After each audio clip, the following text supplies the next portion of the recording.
Are you searching for the best in online black radio? Then go to blacktalkradionetwork.com, helping you filter through the noise. Real talk, black talk.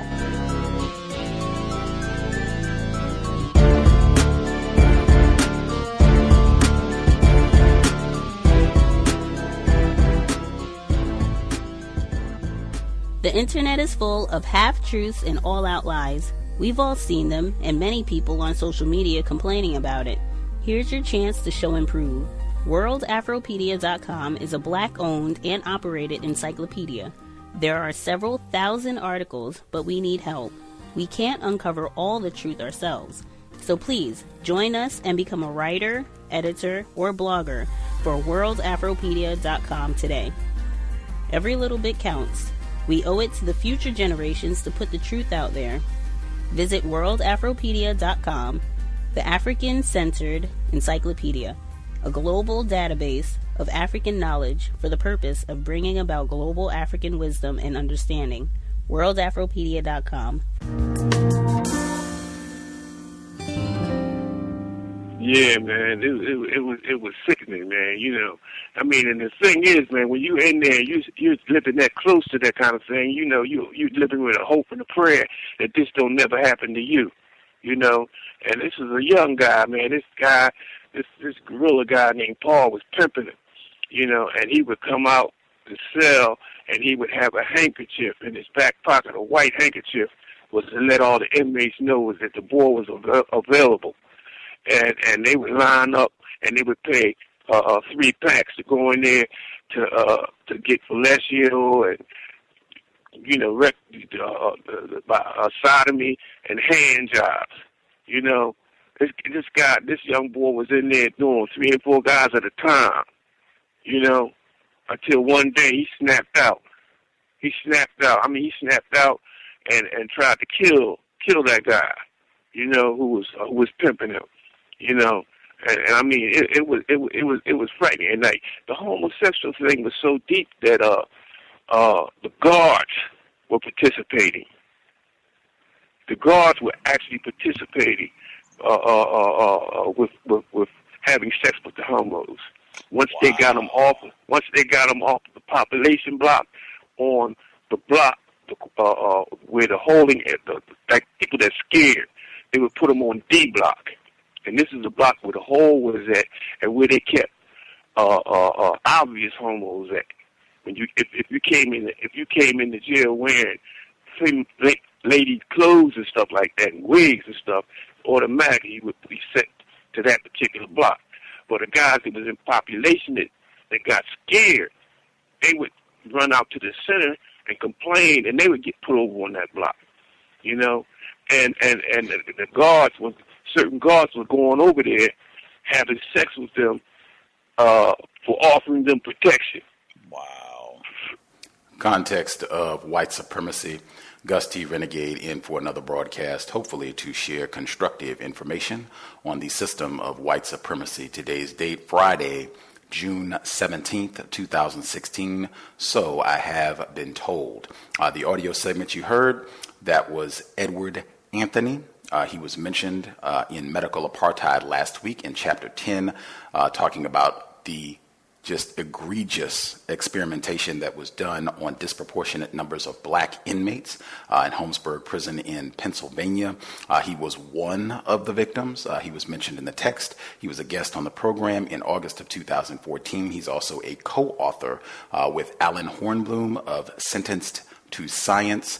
He gave a lot more detail about the sexual deviance that black inmates experienced at Holmesburg, and he talked about how the experiments that were being conducted on black inmates, how that also drove the anti-sexual behavior and sexual abuses, because it gave inmates funds to be able to pay people off, guards or whatever else, to get these sexual favors. Just a wealth of heinous information. You can hit the archives again, August 2014, if you want to hear both he and Mr. Hornblum talking about Acres of Skin and Sentenced to Science. Acres of Skin has been mentioned liberally throughout the text Medical Apartheid. This is our 9th study session. We're picking up in the middle of Chapter 10, Voluntary Slavery. Harriet A. Washington's outstanding research should be mandatory reading material for each and every Black person, especially if you're serious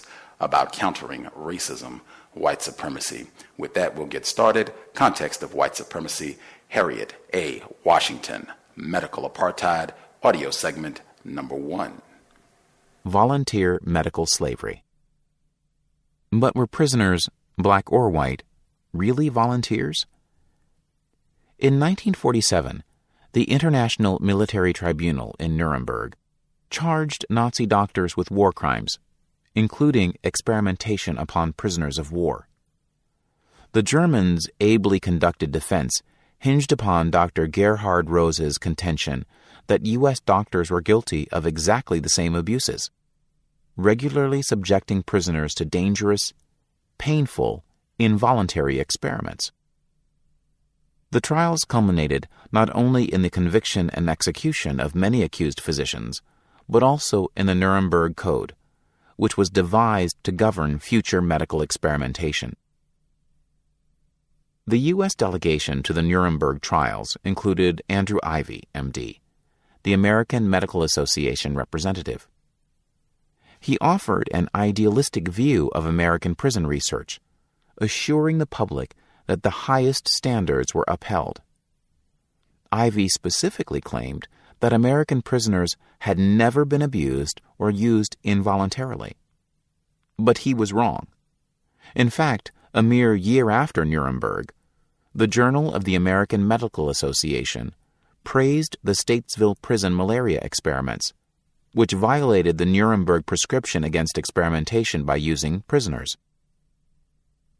Unfortunately, American researchers have never thought of the code as pertinent to their own research. Yale Law School ethicist J. Katz, M.D., avers that in the eyes of many American researchers, it was a good code for barbarians, but an unnecessary code for ordinary physicians. In The Nazi Doctors and the Nuremberg Code, George Annis and Michael Grodin analyze how U.S. investigators rejected Nuremberg and replaced it with naught but hollow assurances that American medical researchers needed no such constraints. The Nuremberg Code is also toothless, carrying no penalties for its breach, and so it is widely ignored. The vague, unsubstantiated claims proposed by Ivy stood in opposition to the judgments of all the pertinent medical organizations, which by the end of World War II had already weighed experimentation with prisoners in their ethical balances and found it wanting. Even a specially appointed research committee of the AMA denounced experimentation with prisoners as a human rights violation, despite the AMA's praise of the malaria experiments. In 1952, this AMA House of Delegates accordingly issued a resolution entitled Disapproval of Participation in Scientific Experiments by Inmates of Penal Institutions.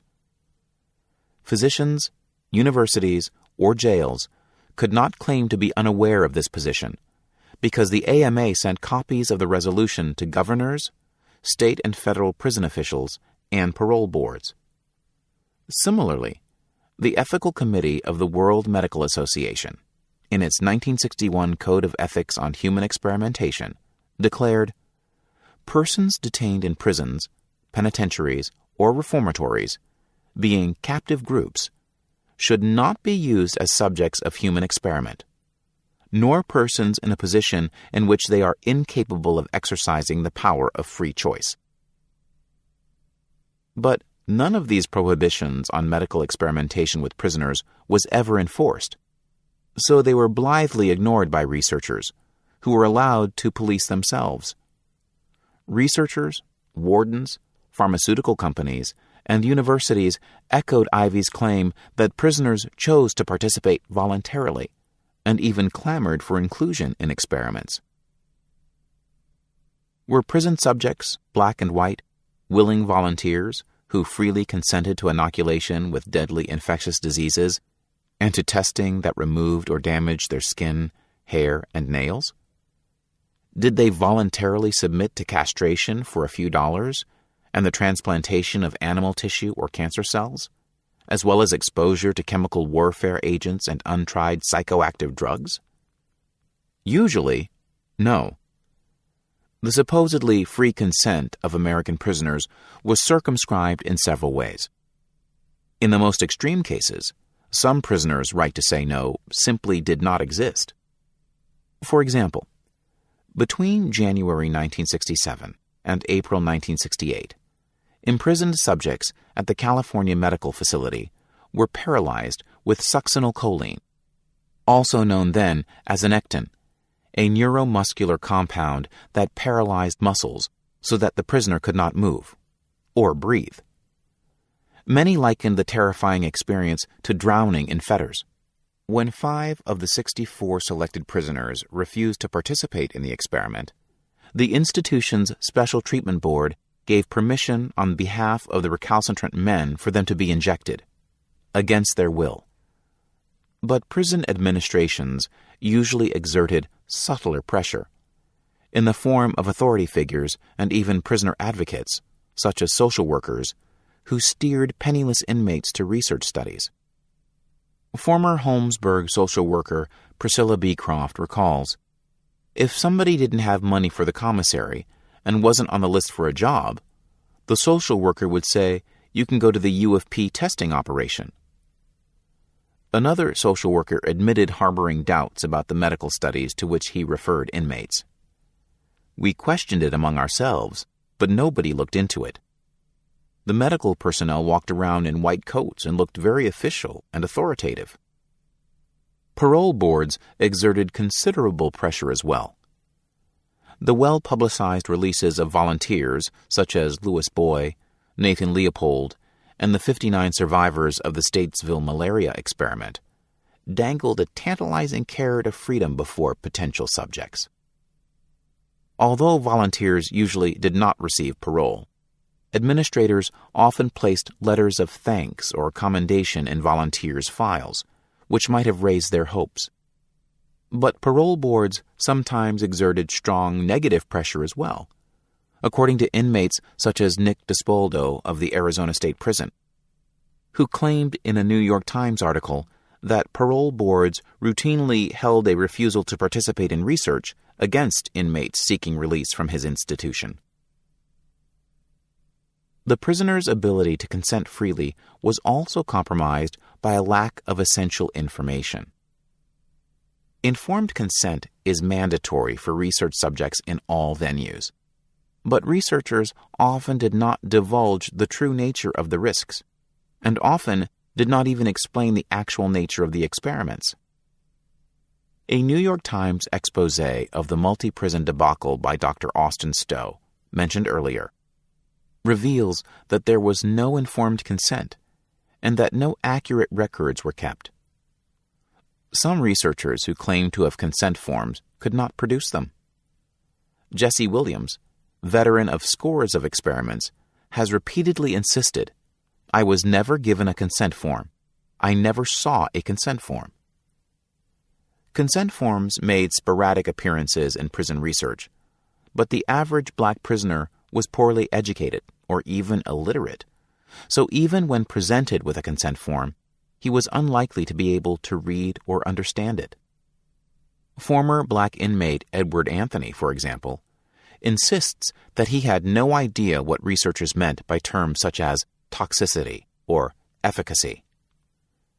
Consent forms often were so vague, misleading, and replete with technical data and scientific language that the physicians themselves could not understand them. Although consent forms made only sporadic appearances, legal releases were de rigueur. Lots of men were burned or scarred and wanted to sue, but they had signed releases and waivers and thought they couldn't, recalls white former Philadelphia inmate Al Zabala.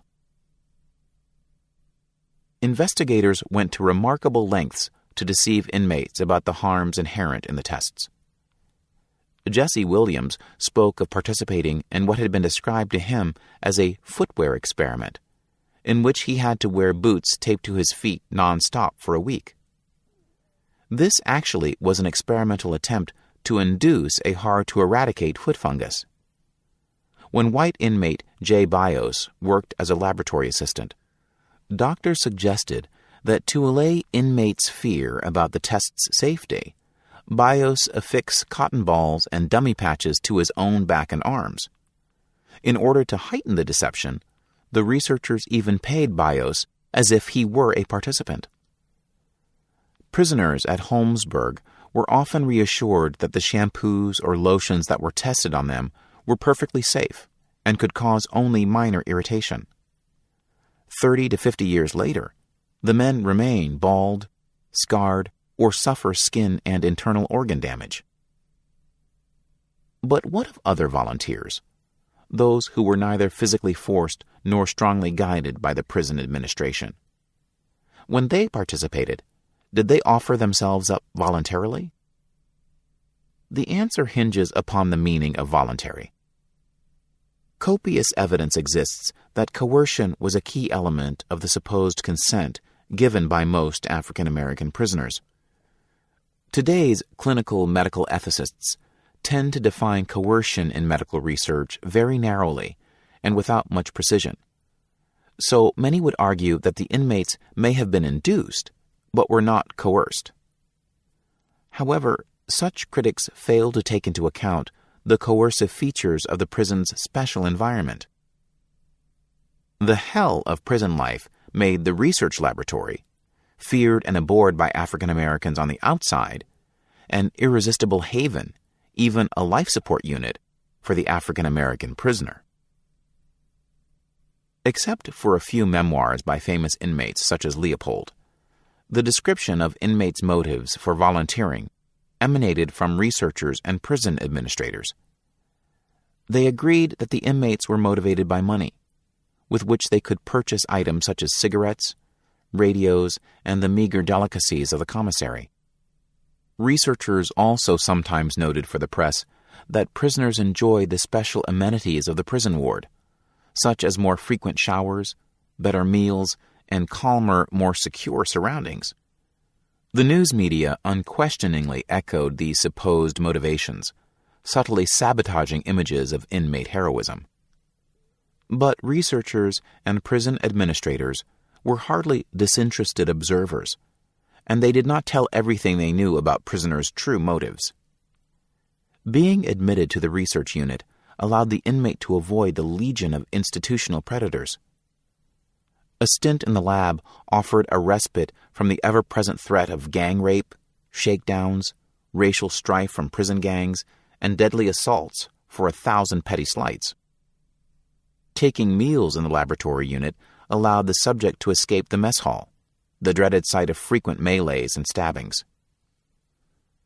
The inmates did speak with relish of the better meals and calmer atmosphere of the research laboratory, and freely acknowledged their need for money. There is no question that men participated for the $300 to $400 a month, or up to $1,500 per experiment they could earn, because the few dollars a week the unskilled could earn in the prison laundry or kitchen offered no competition. But a cultural dissonance separated the hostile, violent chaos of the inmate's world and the benign, orderly environment of the university researcher or journalist. Money had a very different meaning for inmates than it had for outsiders. Inmates sought not only commissary baubles and delicacies to brighten life, but, more important, the price of freedom, or at least of safety. Poverty, not criminal behavior, is the most common feature of the imprisoned. Jails are full of people, both guilty and innocent, who are there only because they are too poor to make bail. By the 1970s, most prisoners in Holmesburg, for example, were legally innocent men awaiting trial. Between the 1940s and 1970s, bail bondsmen typically would spring an inmate for a down payment of 10% of his bail, so that a man jailed in lieu of a $500 bond could buy his freedom within weeks with the $50 he earned from a single medical experiment. Several inmates also mention a motivation about which the news media kept silent. The human landscape of prison is largely devoid of affection, and incarcerated men described time in the research laboratory as a respite for the psyche, a place where one could go for a while to be addressed and touched with kindness, dignity, and concern. Researchers such as Kligman knew this, and he imparted the knowledge to medical protégés during lectures. Many of the prisoners, for the first time in their lives, find themselves in the role of important human beings.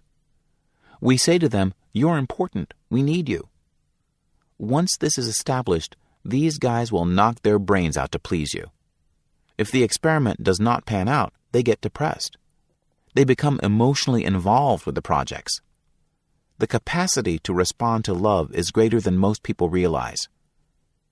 I feel almost like a scoundrel, like Machiavelli, because of what I can do to them. Solomon McBride, Dr. Kligman's chief scientific assistant, was African American.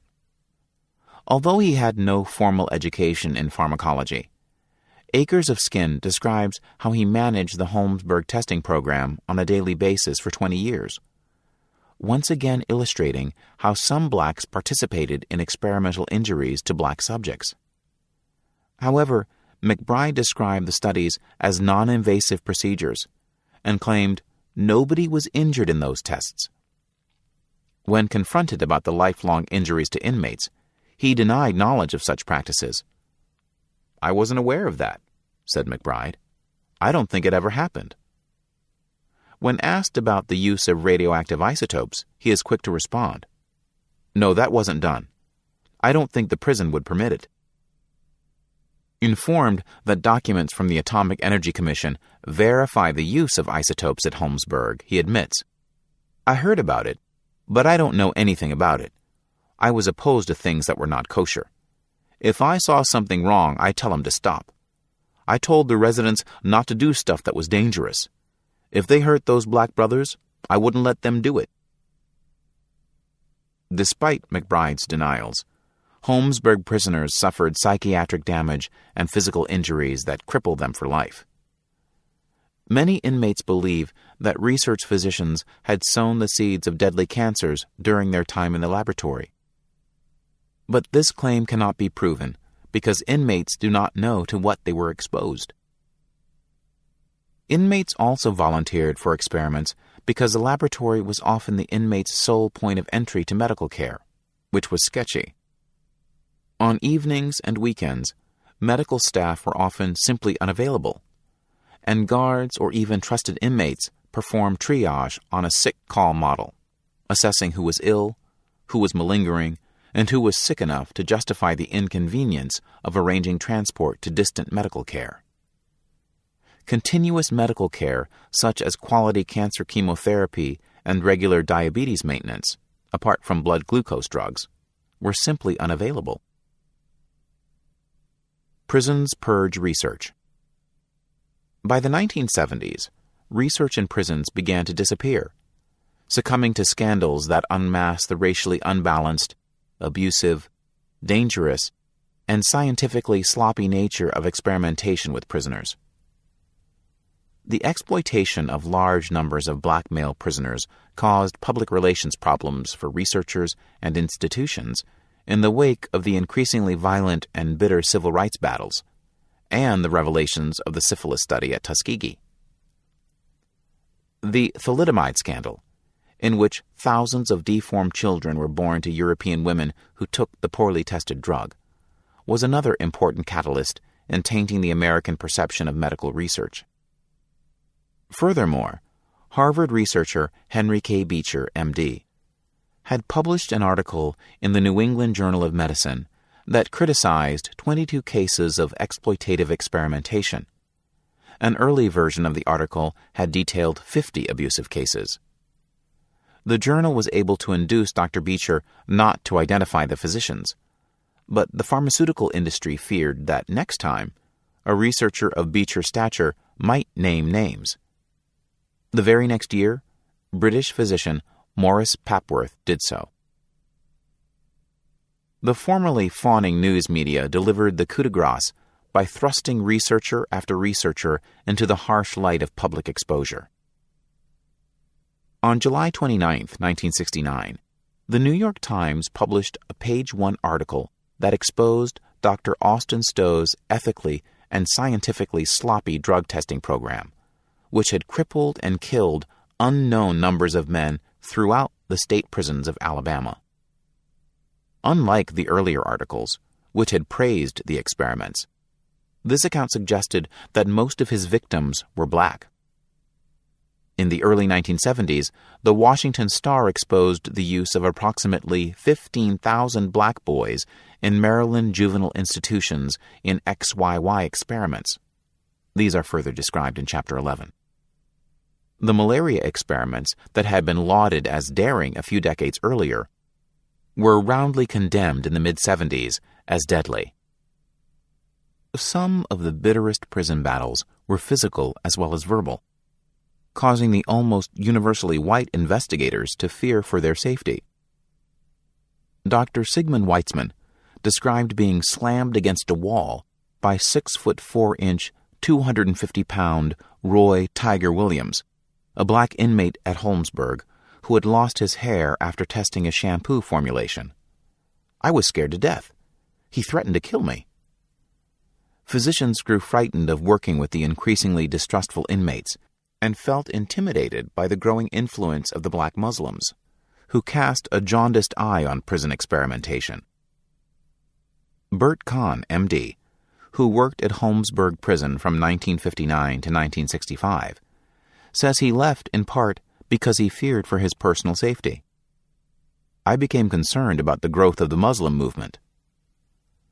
The deaths of 29 inmates and 11 white authority figures in the 1971 Attica prison riot also sent a chill through prison medical research programs. Such programs suffered legal repercussions as well.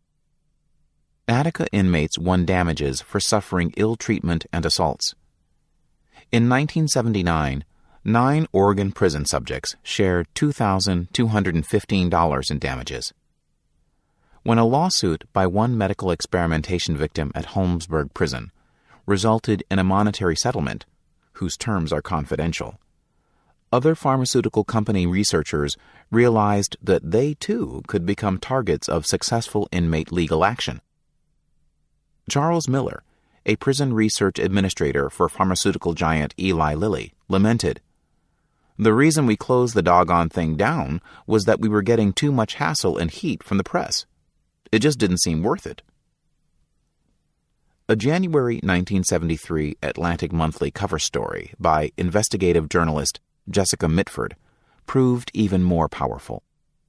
She explained that prison medical research consisted of exploitation of the lowest, most vulnerable classes by members of the most privileged. This article became a chapter entitled Cheaper Than Chimpanzees in her 1973 book, Kind and Usual Punishment, a dissection of the U.S. prison system. Soon afterward, Senator Edward Kennedy held hearings that led to the National Commission for the Protection of Biomedical and Behavioral Research, CPBBR, which investigated medical experimentation on prisoners. It considered banning such research outright, as most other Western industrialized countries had done decades earlier. Despite headlines such as, "Government to ban medical research on federal inmates," it decided against this in 1976, partly because not only pharmaceutical companies, but also many prisoners opposed a ban. Inmates wished to have the opportunity to participate for several reasons. They could make real money no other way. They sometimes could obtain health care no other way. They missed the safety and amenities of the research laboratory, and they wanted to feel they were contributing to society. In 1979, State Prison of Southern Michigan inmates even filed suit to prevent the FDA from excluding them from research studies. Instead of banning prison research outright, the CPBBR proposed a detailed accreditation scheme that Secretary of Health, Education, and Welfare Joseph Califano, in consultation with the American Correctional Association, rejected as impractical. In 1978, HEW produced stringent, human experimentation regulations, which remain in effect today. So did the CPBBR's 1979 report, known as the Belmont Report, which placed the onus on researchers for ensuring that research with prisoners provides informed consent and is therapeutic under what is called the Common Rule. The Common Rule sets strict limits on non-therapeutic research and research done with prisoners, and requires the review of proposed studies by institutional review boards. No study in a prison can present more than a minimal risk to the inmate. In sum, there remain 4 types of permissible prison research: that on the cause and effect of incarceration and crime, the study of prisons or of incarcerated persons, investigations of conditions that affect prisoners en masse, and therapeutic studies. Although these reforms were necessary and laudable, they are imperfect, especially because the language is vague. What, for example, constitutes minimal risk? Even the definition of therapeutic research has come into question. Still, research at most prisons, including Holmesburg, ceased by 1976 as a result of public outrage and lawsuits. Research Renaissance. Most people don't realize that prison medical research, which all but died out in the 1970s, is enjoying a quiet renaissance. Since the late 1980s, investigators in Arkansas, Maryland, South Carolina, Texas, Florida, Connecticut, and Rhode Island have been conducting and proposing research in prisons. Even more crucial to understand than the past exploitation of African Americans in prisons is the future medical use and possible abuse of African Americans, because they are the single fastest growing group in prison populations.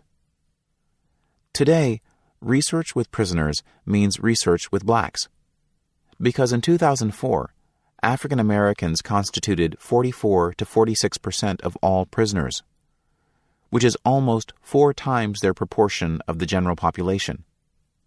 Clearly, prison experimental abuse is likely to affect African Americans disproportionately.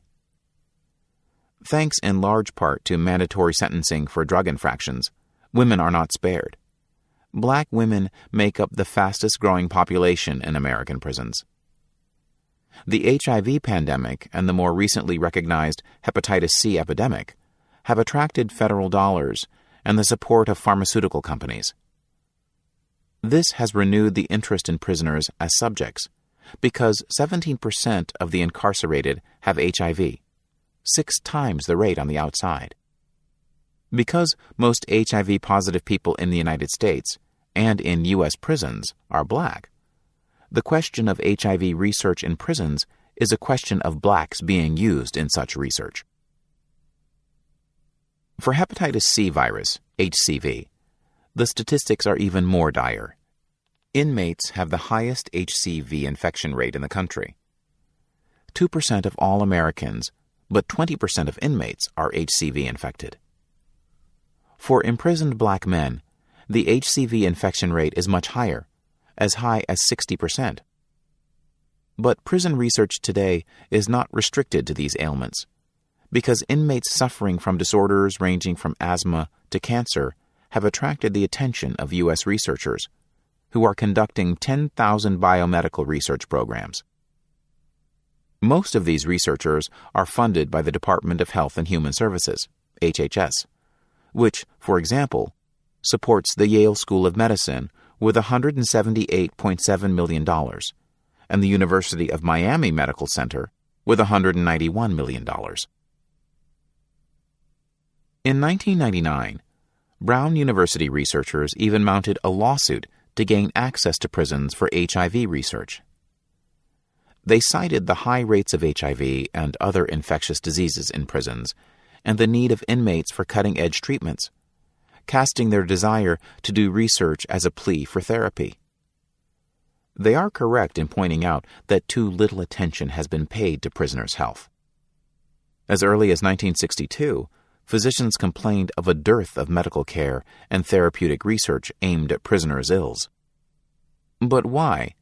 If securing badly needed AIDS, TB, and hepatitis C therapy is the goal, do proposed prison medical programs focus upon the theoretical benefits of research rather than on the known demonstrated benefits of the best available therapy? Few jailed men receive the standard of care for AIDS and HCV, such as protease inhibitors, heart therapy, or interferon for hepatitis C. Prisons have even failed to take simple public health measures to reduce the high incidence of anal rape and blood-borne contamination, and to restore infectious disease control to prisons, which would also seem to be a cornerstone of any HIV, HCV, or TB eradication policy. Brown University researchers have conflated HIV treatment and experimentation, leading one to question whether the real concern is for prisoners' health or whether researchers wish to resume the lucrative jailhouse research of yesterday. The pharmaceutical industry requires research with humans, and the nation's 45,000 researchers are hungrily eyeing the 2 million Americans behind bars.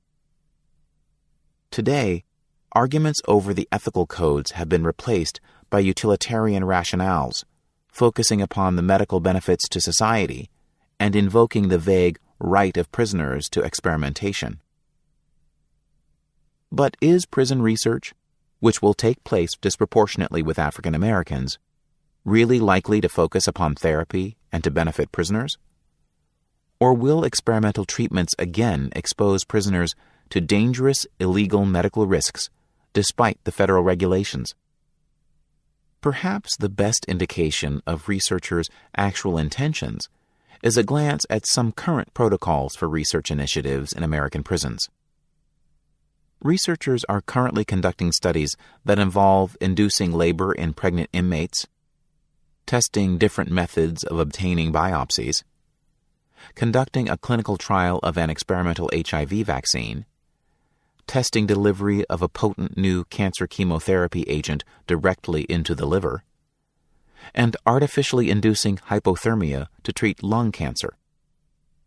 A St. Petersburg Times report offered direct evidence that some of the therapeutic HIV approaches with HIV-positive inmates may not be centered on the inmate's need for therapy, because participating inmates complained that they felt coerced to participate in such studies and agreed to do so only in order to escape poor medical care, abusive conditions, and lack of access to up-to-date HIV drugs at other Florida prisons. One particularly troubling study among those mentioned above is Dr. Joseph Zwischenberger's radical new approach to lung cancer, which is to heat the subject's blood to a temperature where the errant cancer cells theoretically would not thrive. To test his theory, he sedates inmates and connects them to a machine called the biologic HT system, which removes blood via venous and cervical tubes. The blood is heated, then returned to the inmate's body, which is kept at a very dangerous elevated temperature of 108.5 degrees. Any adult taken to a hospital with a temperature of 105 degrees would be considered an emergency case, and cooling strategies would immediately be undertaken. But in Zwischenberger's protocol, inmates' 108.5 temperatures are sustained for 2 hours. Subjects sign a consent form that lists death, seizures, congestive heart failure, burns, heart attack, and limb loss as possible complications. Even if the subjects are in the late stage of lung cancer, where the cure rates are infinitesimal, this doesn't excuse such a risky procedure. Although putatively therapeutic, this research surely poses greater than minimal risk. The consent form includes a waiver that states, in part, "I understand that I cannot receive financial remuneration for any injuries resulting from my participation in this project." However, the law specifically prohibits language in an informed consent document that appears to waive a subject's rights or to release an investigator from liability for negligence or assault.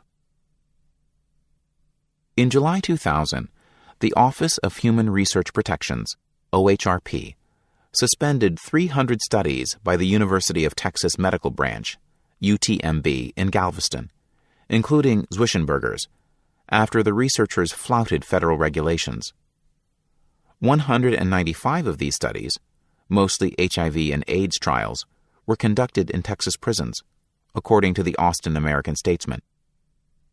In a September 14, 2000 letter, the OHRP listed numerous UTMB research projects conducted outside of the permissible categories for prison research, and cited scant evidence that Galveston's Institutional Review Board had adhered to federal law.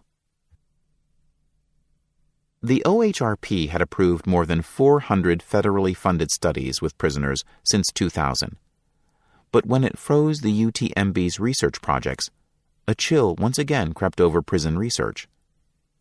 However, now that the inmate population has leapt from 200,000 in the 1970s to 2 million, researchers once again seek entrance to prisons, wishing to undertake a wider range of medical studies. The Institute of Medicine, which provides the federal government guidance on biomedical issues, has appointed the Committee on Ethical Considerations for Protection of Prisoners Involved in Research to study the issue. It is headed by the brilliant public health law scholar Lawrence O. Gostin, J.D., professor and director of the Center for Law and the Public's Health at Johns Hopkins and Georgetown Universities. The committee will determine whether it is possible to ensure true informed consent in prisons, and whether research on prisoners should be confined to the therapeutic realm. As this book went to press in late 2006, Gostin's group was still weighing the relaxation of the regulations that have muted medical research in prisons since the 1970s, and decisions may result in dramatic modification of prison research policy as early as 2007. If the doors are flung wide to investigators, will they admit in therapy or exploitation? How can we best protect sick prisoners, many of whom are black, from abusive research without completely banning prison research? As early as 1999, Anne S. DeGroot, M.D., suggested that the best way to give prisoners with AIDS access to cutting-edge clinical studies, while protecting them from abuse, is to ensure that research is done only in prisons that already provide high-quality medical care. This way, prisoners can participate in research without feeling forced into trials. However, this chapter has demonstrated that the laws enacted to protect prisoners' rights and health consistently have failed to do so. There are no guarantees that today's promises of humane therapeutic research, which often conflates research and care, will protect inmates more effectively. Until American medicine achieves a better record of providing care while avoiding abuse, an utter ban on prison research may be the only protection. However, prisoners are not the only group of African Americans who live with the threat of being involuntarily subjected to research in the name of therapy. The next chapter chronicles the plight of black children who are forced into service as experimental subjects. Chapter 11. The Children's Crusade. Research targets young African Americans. What's done to children, they will do to society. Carl A. Menninger, M.D. Like many other parents struggling to bring up children in Brooklyn's Bedford-Stuyvesant area, Sharice Johnson and her husband felt besieged. Neighborhood children ran a gauntlet of ne'er-do-wells and drug dealers on their way to school, and bullets wounded even the innocent who ventured out after dusk. Gang members hounded young children. Her greatest fear was losing her sons to the streets. Already her 16-year-old was being held in a detention center in upstate New York. Was he on a slippery slope to adult incarceration? She felt he must avoid this at all costs. Shortly afterward, in 1992, representatives from Columbia University appeared at Johnson's door, explaining that they wanted her other son, 6-year-old Isaac, to go to its hospital for a series of simple interviews and tests, culminating in a one-time overnight stay involving a single dose of harmless medication. The worker explained that Columbia University was offering a safe, free test for Isaac in order to discover whether he might have any medical problems. They would pay her approximately $100, and they had something for Isaac as well, a gift certificate for Toys R Us, if he agreed to participate. Johnson hesitated briefly, but eventually she signed. She explained why during a congressional hearing. At first, I did not understand how and from what source they obtained my name and knew I had a 6-year-old son. I later came to the conclusion that this information came to them because of my 16-year-old's involvement with the juvenile justice system. Needless to say, I decided to cooperate with the experimenters. I felt at the time that if they could find me and knew I had a 6-year-old son, they had enough power to affect the well-being of my 16-year-old son who was being held in a detention facility. American medicine has not spared black children its very worst abuses in the name of scientific research. This chapter will discuss some of the many experiments that recruited black children primarily or exclusively, that stigmatized black children, and whose agendas were specifically racial. These have harmed not only children, but also the image of all African Americans. Over a decade ago, Isaac became ensnared in such a research initiative tailored specifically for children of color. Between 1992 and 1997, New York City's New York State Psychiatric Institute, NYSPI, and Columbia University's Lowenstein Center for the Study and Prevention of Childhood Disruptive Behavior Disorders conducted several research studies that sought to establish a link between genetics and violence. They performed experiments upon at least 126 boys, most of whom were between the ages of 6 and 10, utilizing the drug Fenfluramine. Columbia described the population of boys who were given the drug as 44% black and 56% Hispanic. But this is misleading. Hispanic is an ethnic category, encompassing people of white, black, and mixed race, and all the Hispanic boys lived in the Washington Heights area and were black Dominicans, observed Rudy M. Brown, Sharice Johnson's lawyer. The boys were all black, and this was by design. The experimental protocol specifies that eligible participants must be African American or Hispanic, and specifically excludes whites from participation. In 1998, I asked psychiatrist Timothy Walsh, M.D., who headed the Institutional Review Board, IRB, that approved the study, why. He explained that the protocol simply reflected the ethnic component of Columbia Medical Center's nearby catchment area, from which it drew its subjects. But this is untrue. Not only are there numerous white enclaves in Washington Heights, but some of the black boys, including Isaac Johnson, were drawn from as far away as Brooklyn. The boys had something in common besides their dark skins. As Sharice Johnson suspected, they had been selected because their older brothers had had contact with the probation system. Although it is illegal to breach the confidentiality of juvenile court records in this manner, a Department of Probation internal memo dated August 30th, 1991 states, "We are participating in a research project being conducted by Professor Gail Wasserman of Columbia University regarding younger brothers of male offenders in an effort to identify early predictors of antisocial behavior." The probation department identified them to researchers.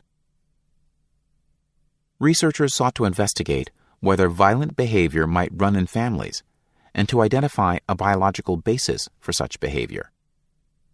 The researchers claimed that the drug Fenfluramine could suggest a genetic basis for aggressive or violent behavior in boys because it is a precursor of the neurotransmitter serotonin. Abnormal serotonin levels are implicated in many psychological states. Administering Fenfluramine once or for a very short period normally causes one's serotonin levels to increase, which in turn increases the amount of hormone prolactin in the blood. The researchers measured the blood prolactin to indirectly assess how much serotonin levels rose. But if prolactin levels increased too dramatically in response, this suggested to Columbia researchers a biological brain dysfunction that may signal a tendency toward aggression. On the strength of this tenuous connection, the investigators claimed that by monitoring how precipitously the boy's prolactin levels increase after an infusion of fenfluramine, they could measure the boy's propensity for aggressive behavior. Why not simply measure the boy's serotonin levels? This might not reveal pathology, because the blood serotonin concentration might not reflect brain levels. Prolactin, however, is produced only in the central nervous system. But Wasserman and her colleagues claimed that another risk factor fed the boy's purported violent propensities: bad parenting.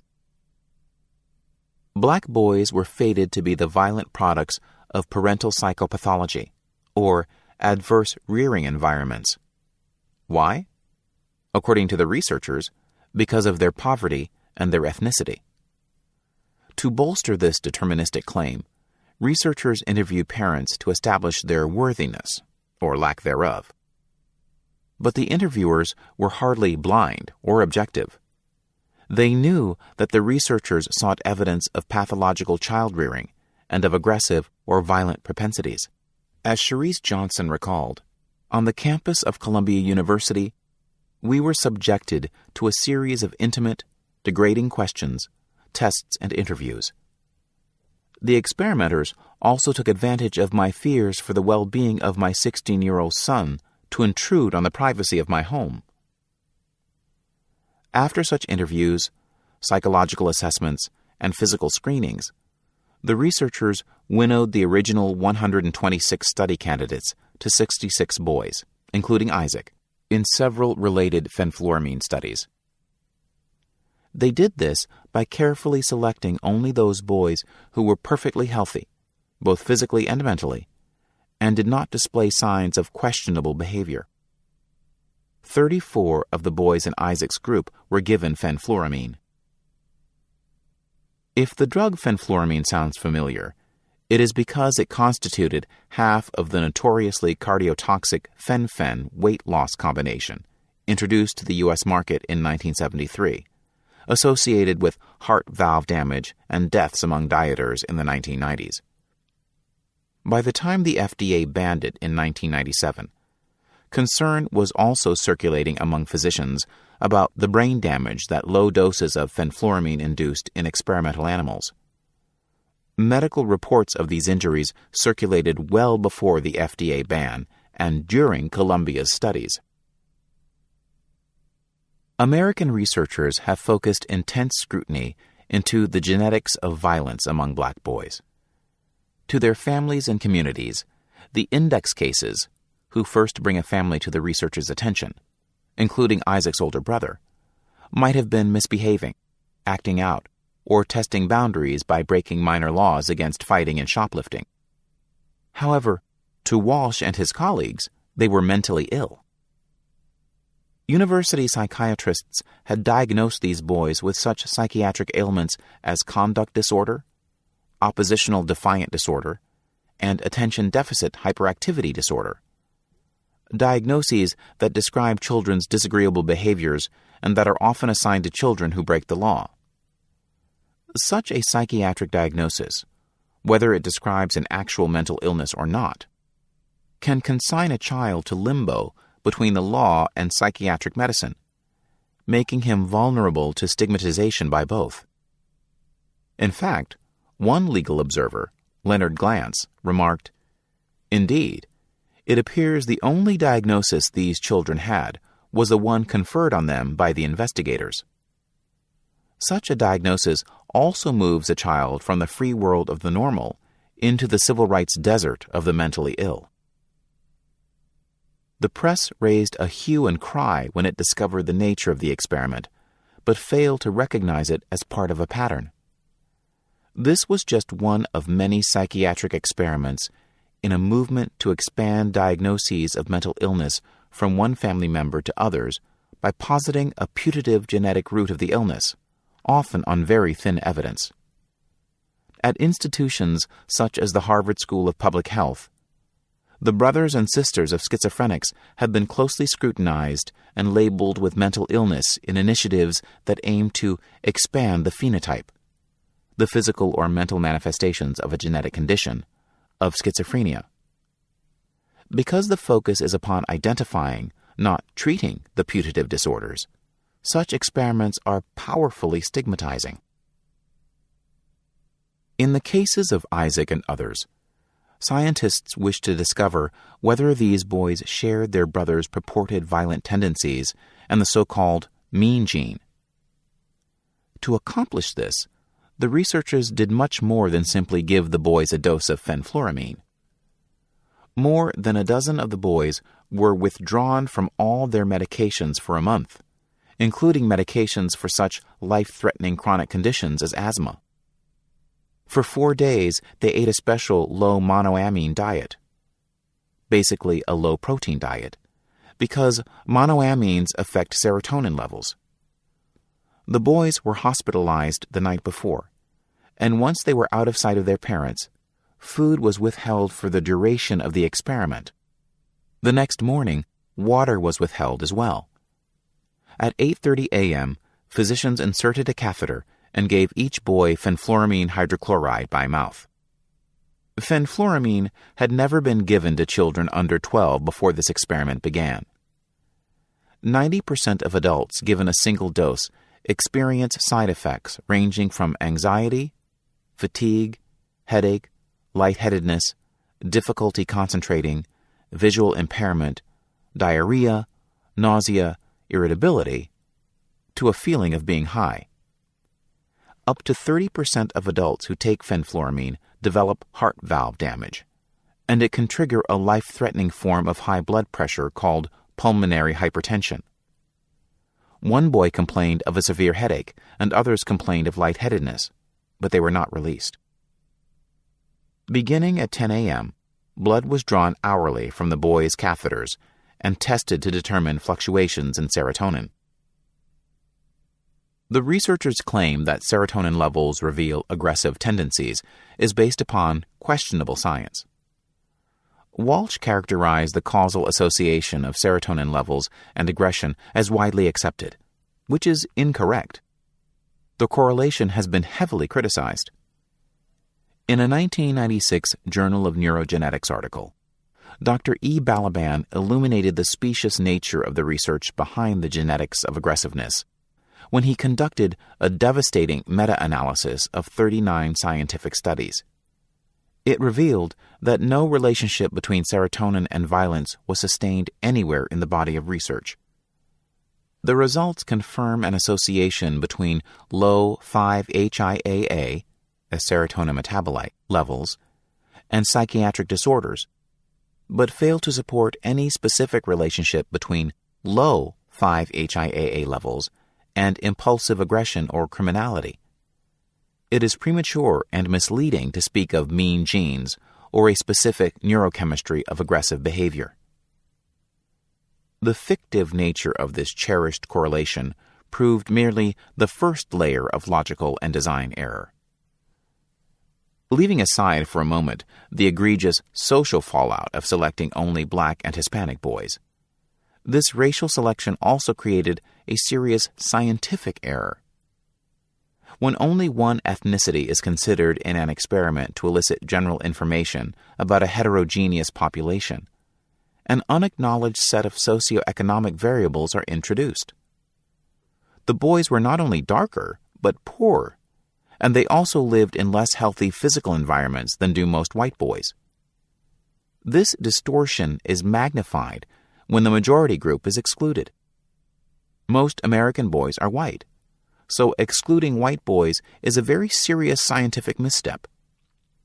Furthermore, the study design described no control group, a staple of such research.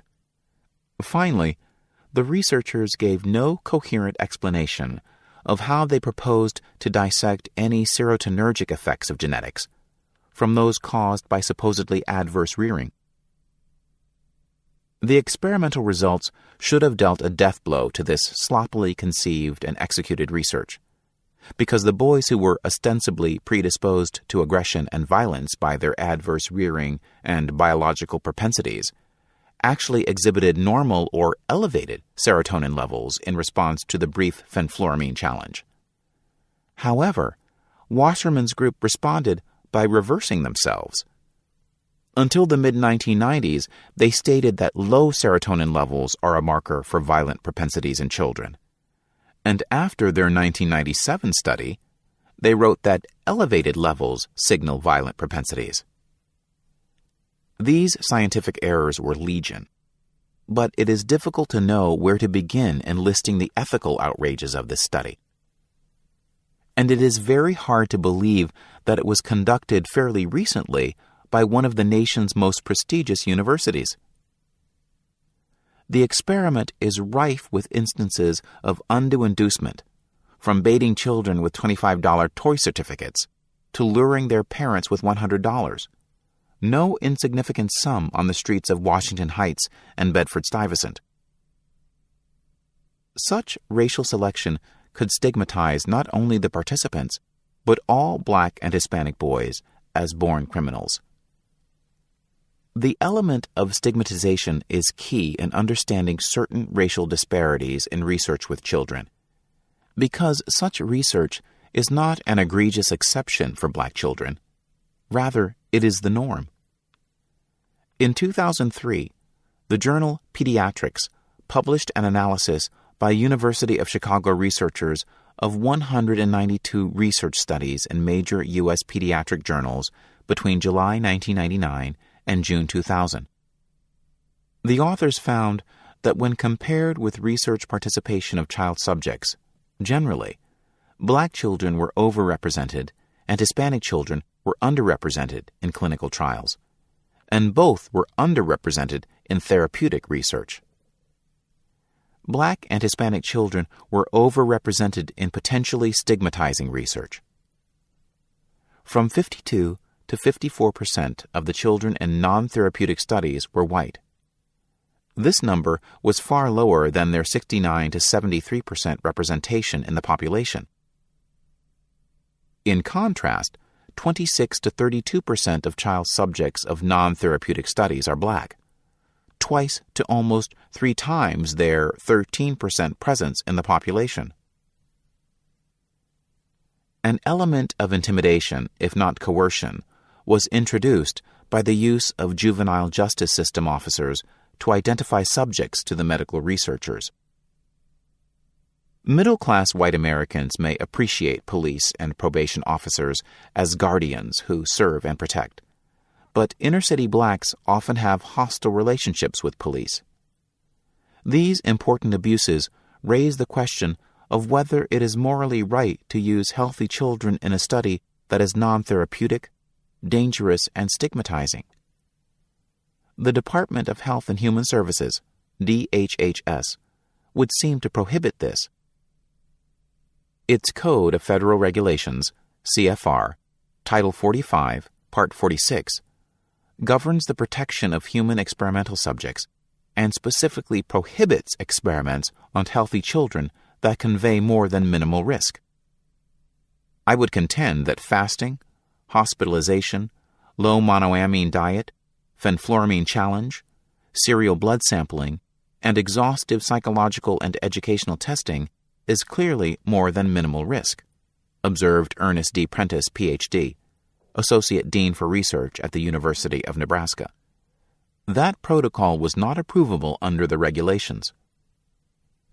When the Hearing Committee on Governmental Reform and Oversight convened to examine the FDA role in the Fenfluramine research, Dr. Walsh, chair of the NYSPI, IRB, defended the study by invoking the recent deadly shootings at schools across our country.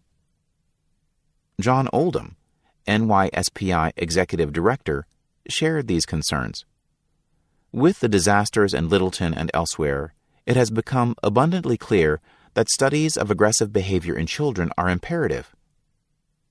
However, the shootings in question had been carried out by white boys, who were clearly troubled and violent, but who were specifically excluded from these studies in favor of children of color? Why were such studies not conducted in suburban or rural, mostly white school systems? Why, indeed. Context of white supremacy. That is study audio segment number 1. We will pick up, we are in chapter 11. Chapter 11, we'll pick up next paragraph for the second audio segment. Medical Apartheid, Harriet Washington. If folks have commentary they would like to share, the number to dial is 641-715-3640. The code is 564943 pound. Press star 6 if you would like to participate. Number again, 641-715-3640. The code 564943 pound. Press star 6 if you would like to participate. If you do not want to use your phone to dial in, feel free to use the free VOPE line. It is linked at Black Talk Radio Network. If you need the address, it is tiny, TINY.cc/1 race, and that is the number 1. Address again, tiny, TINY.cc/1 race, and that is the number 1. When you put in that address, click the link on the left of the page. It says free VOPE line. When you click it, it will open a small window on your screen. The top line, it is a drop-down menu. Select the number I just gave, which again is 641-715-3640. Next line, it will ask for the code. That code again is 564943. Final line, it will ask for a name. You can use your real name, you can use a nickname, you can press random keys, whatever you're comfortable with. Once you get all that entered, click the green button at the bottom. It will connect you to the program. You should be able to hear us live. It is the same procedure. If you would like to participate, you will see the dial pad on your screen. Press star 6. When you do so, you'll hear the audio prompt. Press the number 1. I'll see your hand on the switchboard, and we will get you on the line. Again, the 1-year anniversary of the Charleston massacre at Mother Emanuel AME. Not forgotten, even though it has been greatly eclipsed with what has happened this week, but very important that we are broadcasting today, 1 year from monumental moment of terrorism over the last 50 years in this part of the world. Proceeding. All the folks who dialed in with a hand up, if you have commentary you would like to share, feel free. Lines should be open. And again, I will encourage folks, please do not wait until the last minute. If you have commentary, if you think you want to chime in, share a comment or two, go ahead and get your hand up now so we don't have folks waiting until we get ready to get to the second audio clip and then deciding you want to speak up. So go ahead and get your hand up now if you think you want to participate. Everyone who dialed in with a hand up should be with us. Feel free. Have you heard? Yes, sir. Good evening, Gus. Good evening to all. I'll be very quick. I've been listening the last few weeks, and I decided we can't live nor die under this of white supremacy. It's just a section in here that made me just show how white people are not ignorant. The experiment on children whose brothers were in prison, and they did the experiment with Fenfluramine, I believe they called it, Fenfluramine, to see if the violence is genetic. Now, they only test blacks and Latinos, which is, it's strange because most violent people are obviously white, and I'm sure they know that. So I said all that to say they went through that whole section, and then they said, but they knew that, first they said it was bad parenting, but it was because of the social conditions and the poverty that really caused all of this, but they just went along with these experiments anyway. And then it comes up that this fenfluramine causes heart valve disease and pulmonary disorders. And these kids were only 6 at the time. Just amazes me how they get away with this stuff. This is just part of science. 17% of all prisoners that has AIDS. I believe that was the number. And higher percentages with hepatitis B and hepatitis C. I believe one of them, they said it was like 60%. And I'm wondering, are they injecting these people with these diseases when they get into the prison system? Because it's just so odd how it's such a higher percentage than the general population outside of prison. And thanks for taking my call.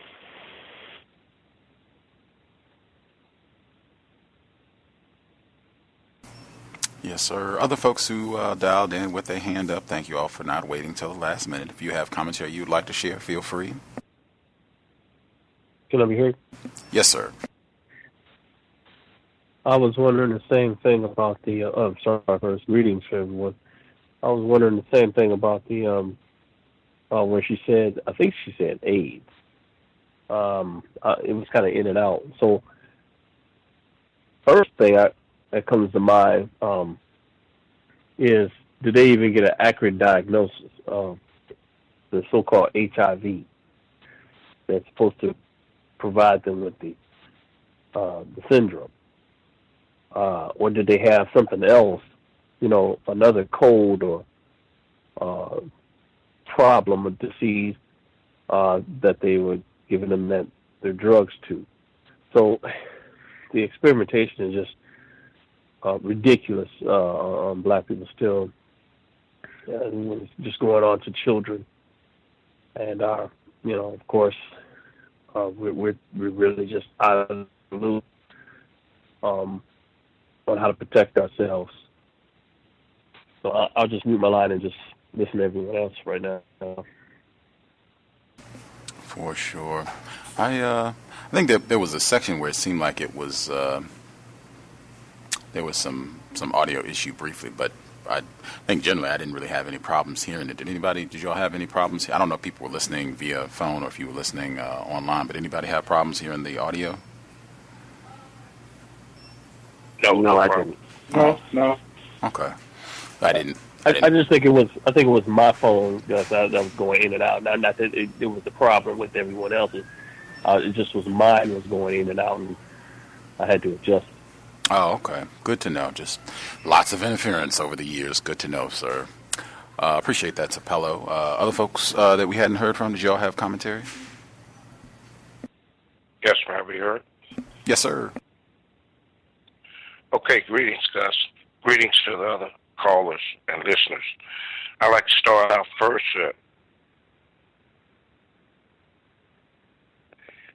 The Nazi doctors, when they were on trial at the Nuremberg trials, their defense, they were using the experimentation, that they were doing here in America as a defense.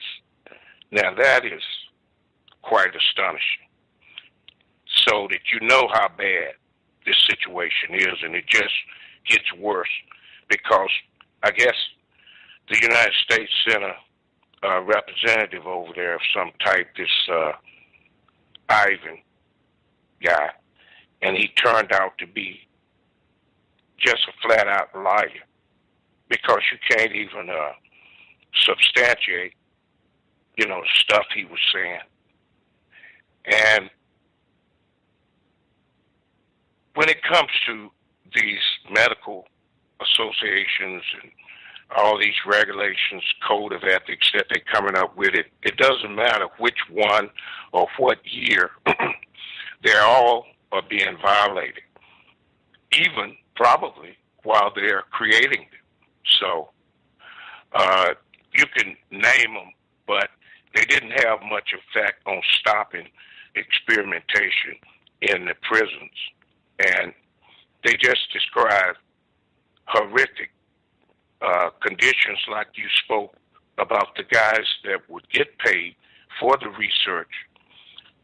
and then the money would be used, to, exploit other prisoners. And then you got another problem. It was probably dozens of problems that was being created, from the experimentation, other than the damage emotionally and physically that was done to the prisoners themselves. But there's a lot here in the parole boards and the wardens and all of them using pressure, to, kind of steer the prisoners in that direction. If you want to be favorable on this next parole board, then, volunteer for a research program. And then, even at that, the blacks were still not given credit for any of the experiments that they had done or any recognition because of the way the system worked. The doctors would only allow certain prisoners to be recognized as beneficiaries. And even when they talked about this white inmate, Jay Bosey, like it's an undercover operation, right? So this guy pretends like he's being tested on too. He's getting paid, and this is encouraging others to come and participate in like it's harmless. And it's just, then this is the most important thing, and then I'll, yield for someone else. But the hell of prison life made the research laboratory feared and abhorred by African Americans on the outside, an irresistible haven, even a life support unit for the African American prisoner. It's just totally sad that the human touch or the feeling of importance or a need to be cared for, was so great that would even entice them to enter into those laboratories. And most of the time when they sign those so-called informed consent forms, they probably didn't even read them. And the book said that even the doctors couldn't understand some of that stuff. But I'll mute because I don't want to get into any anti-blackness with Solomon McBride and this old judge, but we'll discuss that later. I'll mute my line. Thanks for taking the call, Gus. Yes, sir. Mr. Tim for other folks that we have not heard from. You all have commentary? Can I be heard? Yes, sir. Greetings to you, Gus. Not happy. Good Friday. I hope it's decent. I know we all in the system being abused. Greetings to Mr. Demery and Thomas in New York and Capello. Great to hear from you. I haven't heard from you in a minute, and all the other callers and listeners. Just to piggyback off of what Mr. Demery was just saying, it's like literally you're being held hostage in prison unless you basically kowtow and succumb to being completely abused and terrorized in the form of so-called medical experiments. And I wanted to touch on the last thing that Mr. Demery spoke about in regards to the white inmate who also put on dummy patches to look like he was also a part of the experiment. To me, that is one of the greatest examples of white people functioning as a racist superorganism collective, that even a low-class, trashy white person, criminal, that is in jail is able to collude with these so-called medical practitioners in order to facilitate the destruction of black life behind bars. So this really speaks to like a whole system in that no matter what level of society these pale-faced mutants come from, they all function in the same way, which is racist white supremacist destruction of black life at all costs, and they are all in cahoots with one another to destroy us, and we should remain aware of that. Let me get to one of the other sections I wanted to touch on. Let's see. Oh, yeah. It says here on page 261, where researchers and prison administrators were hardly disinterested observers. They did not tell everything they knew about prisoners' true motives. Being admitted to the research unit allowed the inmate to avoid legion of institutional predators. A stint in the lab offered respite from the ever-present threat of gang rape, shakedowns, racial strife from prison gangs, and deadly assaults for 1,000 petty slights. Taking meals into the laboratory unit allowed the subjects to escape the mess hall, the dreaded site of frequent melees and stabbing. And this really says that in order for you to have a quote-unquote better life in prison, when you're supposed to be getting rehabilitation and facilitating some sort of development to return to society as a viable human being to contribute to that society, in order for you to have a so-called better life, you have to basically submit to being a human guinea pig. So what they're saying is there's no way to escape white supremacy. A lot of our people end up in prison for victimless crimes like, marijuana and things like that. And I can imagine how many black males were in jail for something like that and ended up having to facilitate being a guinea pig so that you're not raped and stabbed and terrorized by prison guards or by the actual other inmates that might be more predatory than the guards themselves. So, it's like they have the system rigged in such a way that there's just no way to escape white supremacy in any way, shape, or form. The section, there's a brief section on page 263 it starts on 262. It says, many of the prisoners for the first time in their lives find themselves in the role of important human beings. We say to them, you are important. We need you. Once this is established, these guys will knock their brains out to please you. If the experiment does not pan out, they get depressed. They become emotionally involved with the projects. The capacity to respond to love is greater than most people realize. I feel almost like a scoundrel, like Machiavelli, because of what I can do to them. Now, Klingman was the guy who said that he actually enjoyed doing the things he was doing to them, but now all of a sudden he has some sort of moral conscience and he feels like a Machiavelli. Give me a break. And what this really says is that white people psychologically train us to love self-destruction. So just like Mr. Demery said, they're just looking for just basic human contact, and that goes to show that prisoners are just human beings. They're not, they're not these savage beasts that the media and this white racist society makes them up to be. They're just simple human beings trying to have a decent human experience, even though they might have made mistakes in their lives. And these white people psychologically cultivate them to love self-destruction on the inside, the same way that they cultivate us on the so-called outside, which is a planetary prison anyway, but those of us who are not incarcerated to love self-destruction in the form of anti-blackness and us killing one another. So this is just a telling aspect of the system of racism, white supremacy. Something else I wanted to touch on, let me get to it.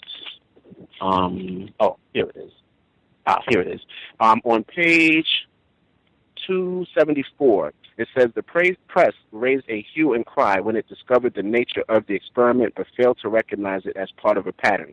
This was just one of many psychiatric experiments in a movement to expand diagnosis of mental illness from one family member to others by positing a putative genetic root of the illness, often on very thin evidence. At institutions such as the Harvard School of Public Health, the brothers and sisters of schizophrenics have been closely scrutinized and labeled with mental illness in initiatives that aim to expand the phenotype, the physical or mental manifestations of a genetic condition of schizophrenia. Because the focus is upon identifying, not treating, the putative disorders, such experiments are powerfully stigmatizing. And part of the following paragraph I wanted to touch on. In the cases of Isaac and others, scientists wish to discover whether these boys shared their brother's purported violent tendencies and the so-called mean gene. To me, this kind of speaks to J. Edgar Hoover and him looking for the Black Messiah. It's almost like because these certain young black males end up in prison for committing violent crimes, essentially I view those males as people who would be the rebellious slaves on the plantation, who would be violently rebellious, and it's almost like they're doing that same genetic search to find that that black messiah or those people, like I said before, I believe that they're collecting our genetics in order to compare them to the genetics of freedom fighters like Marcus Garvey and Malcolm X and Fannie Lou Hamer and all the other great black people who have fought for our liberation. And these are some of the techniques that they found, but they would actually use this stupid verbiage of so-called violent tendencies. I believe that, these people were just people who violently are opposed to white supremacy, but don't fully understand the system they're dealing with, so they're taking it out on other black people. And this is something we should really pay attention to in regards to the types of experiments that they're doing to us, the things that they're facilitating to kind of figure us out on a deep genetic level. And the other last thing I wanted to touch on was just the fact that when they took that young woman's 6-year-old son and put her through a 5-year-old son, I think it was, and put him through those experiments, and they were holding her 16-year-old son hostage in prison. In her mind, she was very correct to assume that they could facilitate his death or some sort of harm to him in jail. And sadly, she felt compelled to put her younger son through these sorts of experiments to try and protect her older son, who was actually in prison.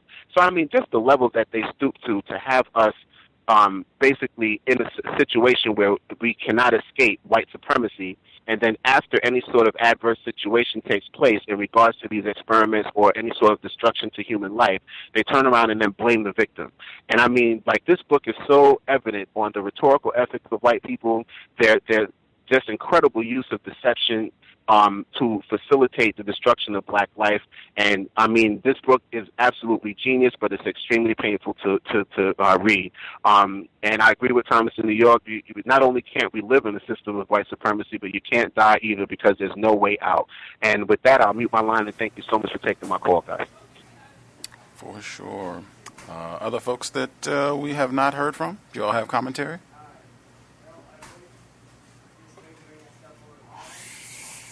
Anybody there? Other folks that we have not heard from? Let's not dally. If we haven't heard from you, had commentary. Let's feel free.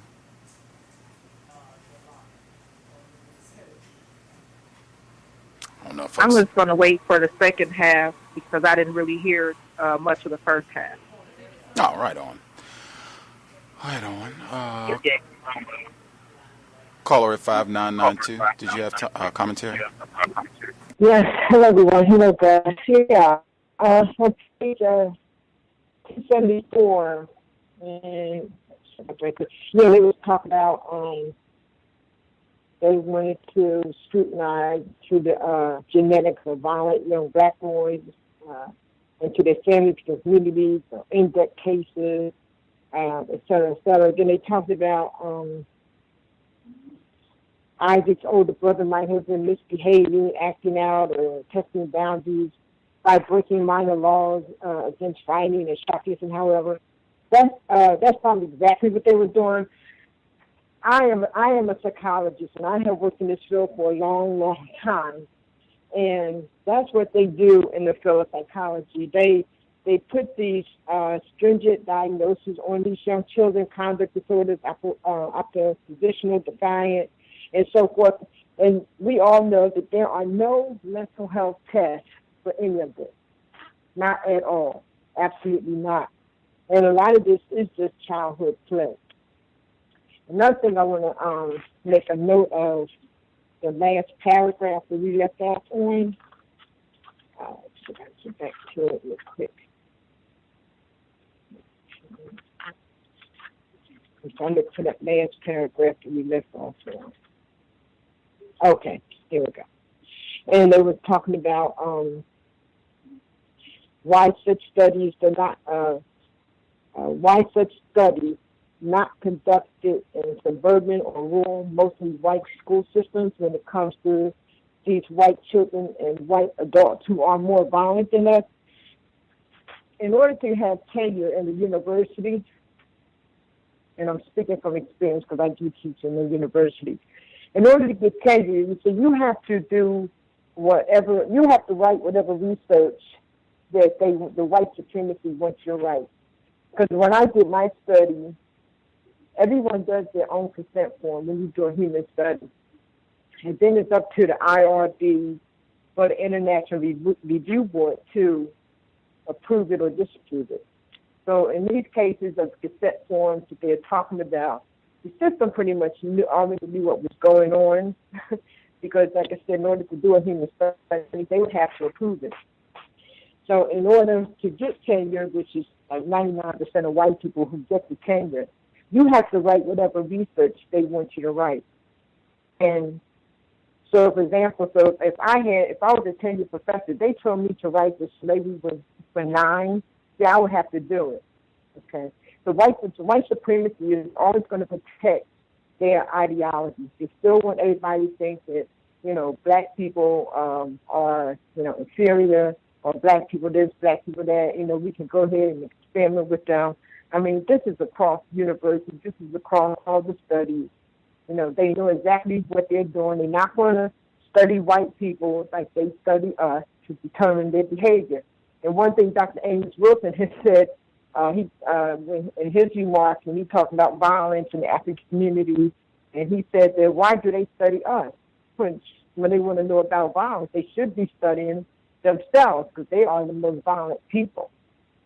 So I just want to make those comments for some of the listeners who may or may not know as to when they talk about why have any studies been carried out on white boys, where we know that white men and white boys, there are more white people in jail for murder, for murderous crimes, than there are white people anyway. So I just wanted to share that with you. Thank you. For sure. Quick comments I will get in, and then if other folks have other observations that they want to share or want to make time to pick out any of the black people that were involved in some of this, as was Nurse Rivers, Mr. McBride, that was mentioned before. Let's see. Actually, I'm going to start not even with the text. I'm going to start, I think last week when I made the commentary about how these, and I think Mr. Demery mentioned it this week as well, the commentary about how these experiments encouraged, motivated a lot of the sexual misconduct and sexual abuses that were happening in the Holmesburg prison. That's one thing that I would definitely say should have been included in this book, especially with her talking about the rapes and what have you, and how some of the inmates, particularly black inmates, they would participate in these studies to try to get some form of respite from the unsafe conditions included in that, the gang rapes and what have you that were happening. That should have been included because that is mentioned explicitly in Mr. Hornblum's Acres of Skin, which is cited repeatedly in Chapter 10 of this book. It's in the actual body of the text, and then he has specific references that go. White people did extensive studies about this. So this report is sexual assaults in the Philadelphia prison system and sheriff's vans, which I thought was important given the Freddie Gray situation and that trial continuing, that a lot of this stuff was not just happening within the confines of the cell and what have you, but a lot of this stuff was happening in the van as it was transporting inmates to their court dates and what have you. At any rate, and this is written by Alan J. Davis as a white male. So they write the first portion that stood out. I'm not even reading the whole report. I'm just picking out some of the parts that I thought were especially important, where it says, what is more, the projects talking about these experiments contributed to homosexuality in the prison. That's stated explicitly in the middle of the report. These projects, these experiments contributed to homosexuality in the prison. They go on to write, consensual homosexuality was excluded. In our study of sexual assaults, we excluded any that were cases of truly, quote-unquote, consensual homosexuality. Nonetheless, it was hard to separate consensual homosexuality from rape, since many continuing and isolated homosexual liaisons originated from a gang rape or from the ever-present threat of gang rape. Similarly, many individual homosexual acts were possible only because of the fear-charged atmosphere. Thus, a threat of rape, expressed or implied, would prompt an already fearful young man to submit. Prison officials are too quick to label such activities consensual. I'm skipping a little bit.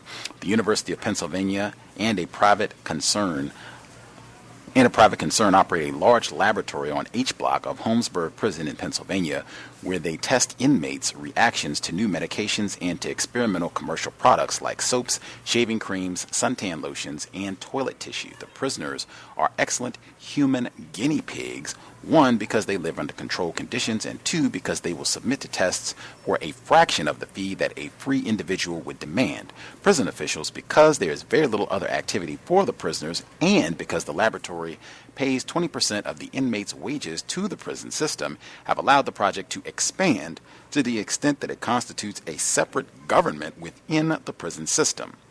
Skipping a little bit, just by wearing a chemical patch on his back, for example, a prisoner can earn $10 to $15 a week by participating in some tests that last longer. A prisoner, for doing almost nothing, will receive over $100 altogether.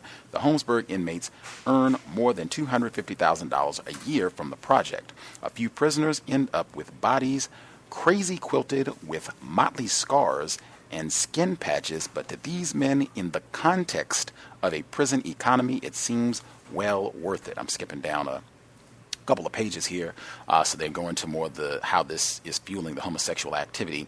Most of the aggressors seem to be members of a subculture that has found most non-sexual avenues of asserting their masculinity closed to them. Oh, wait a minute, I lost my sentence. Most of the participated in this. Most of the aggressors seem to be members of a subculture that has found most non-sexual avenues of asserting their masculinity closed to them. Job success, raising a family, and achieving the respect of other men socially have been largely beyond reach. Only sexual and physical prowess stands between them and a feeling of emasculation. When the fact of imprisonment and the emptiness of prison life knock from under them whatever props to their masculinity they may have had, they become almost totally dependent for self-esteem upon an assertion of their sexual and physical potency. That actually was not the paragraph that I was thinking, but wow, that is right in line, I think, with what some of you all touched on in terms of Kliegman and these others talking about they felt that was their only sense of worth participating in these studies. This report goes on to detail how the money they were able to bribe guards, and that because of these studies, some of these inmates, they were piling up like significant amounts of money. Some of them were piling up $1,000 and more, so they could bribe other inmates, they could bribe other guards, even just you ended up having inmates who were in control of who got on which specific study. That in of itself was a pretty massive form of control to say, well, hey, I can get you on this subject over here. You can make $500. What are you willing to do for that? It was rampant. I think this is an extremely important report, and there are many of these, and I would just, again, highlight this is one. I would say Miss Washington, she should have absolutely included this aspect, because I think that is hugely important, especially given that she did talk about the prison rape and how that's contributing to these HIV rates or hepatitis C rates, and just the overall, horrors of all of this. This should have been included.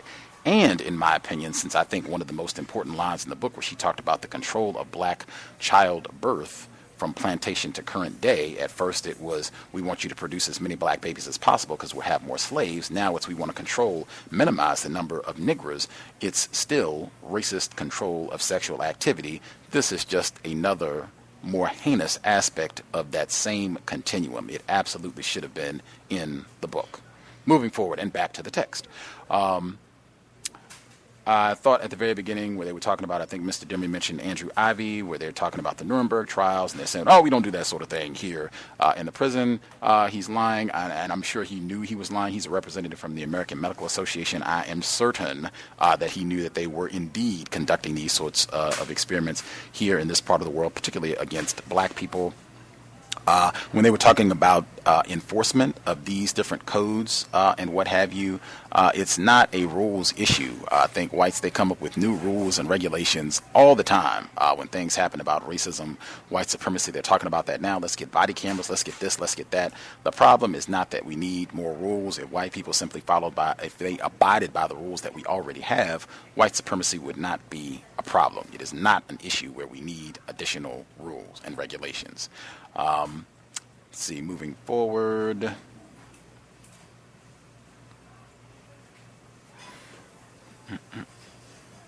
Yeah, this I think consent has come up consistently. I think some of you all touched on that already in terms of them forcing people to do it. Some of the inmates said they didn't want to do it; they would just force them to do it anyway, or say, "Hey, we're going to make sure that this comes up when you have your parole board hearing to determine whether or not you can be released or not. You didn't want to cooperate with these experiments where you might be castrated or paralyzed or God knows what could happen to you. We just have to include that you didn't want to participate. So, well, you have to stay in here for who knows how long for anything to happen to you. You can be raped for another 5 years or what have you." Let's see, what else? Got that up parole board. Lack of information, I think that's a question Justice asked routinely for years on the program about ways that white people withhold information from non-white people. I think they've included that routinely throughout this text, not only using a lot of highfalutin terminology so that non-white people don't understand, but just deliberately making it so that non-white people don't grasp it, and then so they can talk to you like you feel stupid, like it's something wrong with you. You're just, so dumb and ignorant, the bell curve, and already what we've heard. That's the long legacy of racism, white supremacy, that black people are just dumb anyway. Oh, you don't understand, we'll interpret it for you, little, nigger, and just sign your name. Nothing's going to happen. It's all good. And even remembering Edward Anthony, who was mentioned in this book and was in the audio segment at the beginning of the program, he said he was illiterate. He was functionally illiterate when he came into the prison, so he really couldn't even understand what was on these forms, and I think Miss Washington, included that as well. Yeah, I think Mr. Demery Ford mentioned about them using this white inmate J. Bios, or however you say his name. You cannot be ignorant about racism, white supremacy. And again, in my opinion, this is another great illustration that there is no such thing as class. If anything, whites constitute a class to themselves. This is a convict. This is not some rich, wealthy white person with a lot of money, but he's white. Doesn't matter what he was convicted. Who knows? This could be a convicted pedophile, could be a convicted child rapist. Who knows what he's done? But he's white. We don't want to subject you to the same thing that these niggers are going through, so you're here. We'll just pretend, and we'll even pay you to pretend, as long as we can continue to terrorize and abuse black people. I've even talked to individuals who have been in greater confinement in prison, and they said it gets real clear that this is a system of racism, white supremacy. I thought that was fantastic illustration. I'm glad that she included.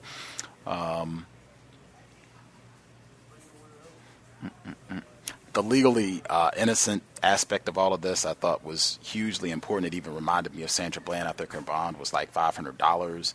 I don't remember Khalif Browder, what his bond was set at, but I mean, that aspect becomes just a crushing aspect of racism, white supremacy, where you end up having a lot of inmates. I think that was even a part of the Ferguson report, the Department of Justice, DOJ did in 2015, that you had a lot of black people who ended up in greater confinement for a long time because they didn't have a relatively, put that in quotes, small amount of money to get out of prison.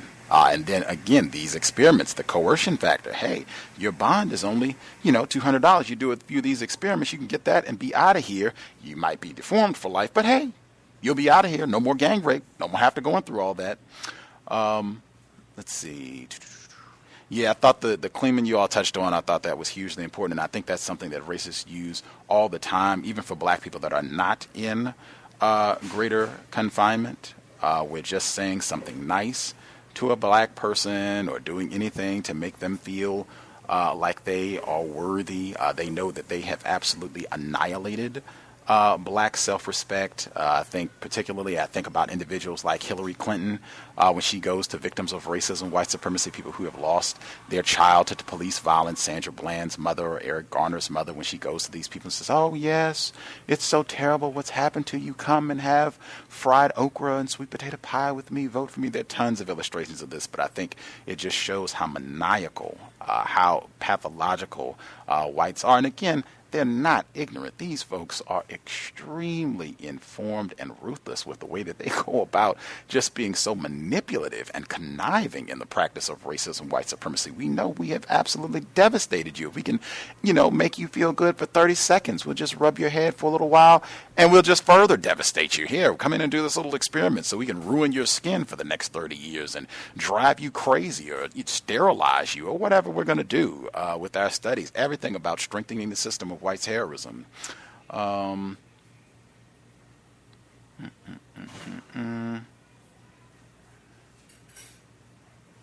see, what did I have from chapter 11? Then I'll stop and see if other folks have anything that they want to make sure they include. For chapter 11, just about the experiments on children, and I know we have a lot more to go in chapter 11.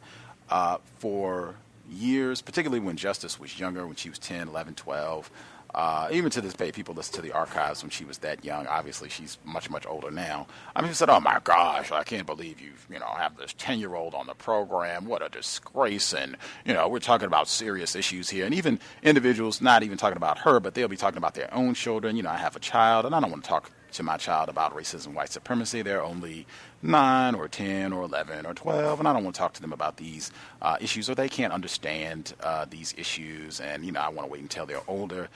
That is nonsense. White supremacists, they do not care.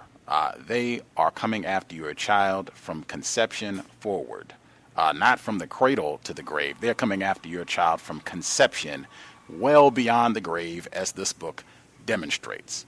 You need to talk to them immediately. I think Mr. Edward Williams said, "I would have counter-racist material playing while my child was still in my partner's stomach." So that they can begin understanding that they have enemies, and getting information and preparing themselves to be counter-racists immediately. It is so vitally important that they get that information, and this just further emphasized. I'm so glad that she spent a whole chapter.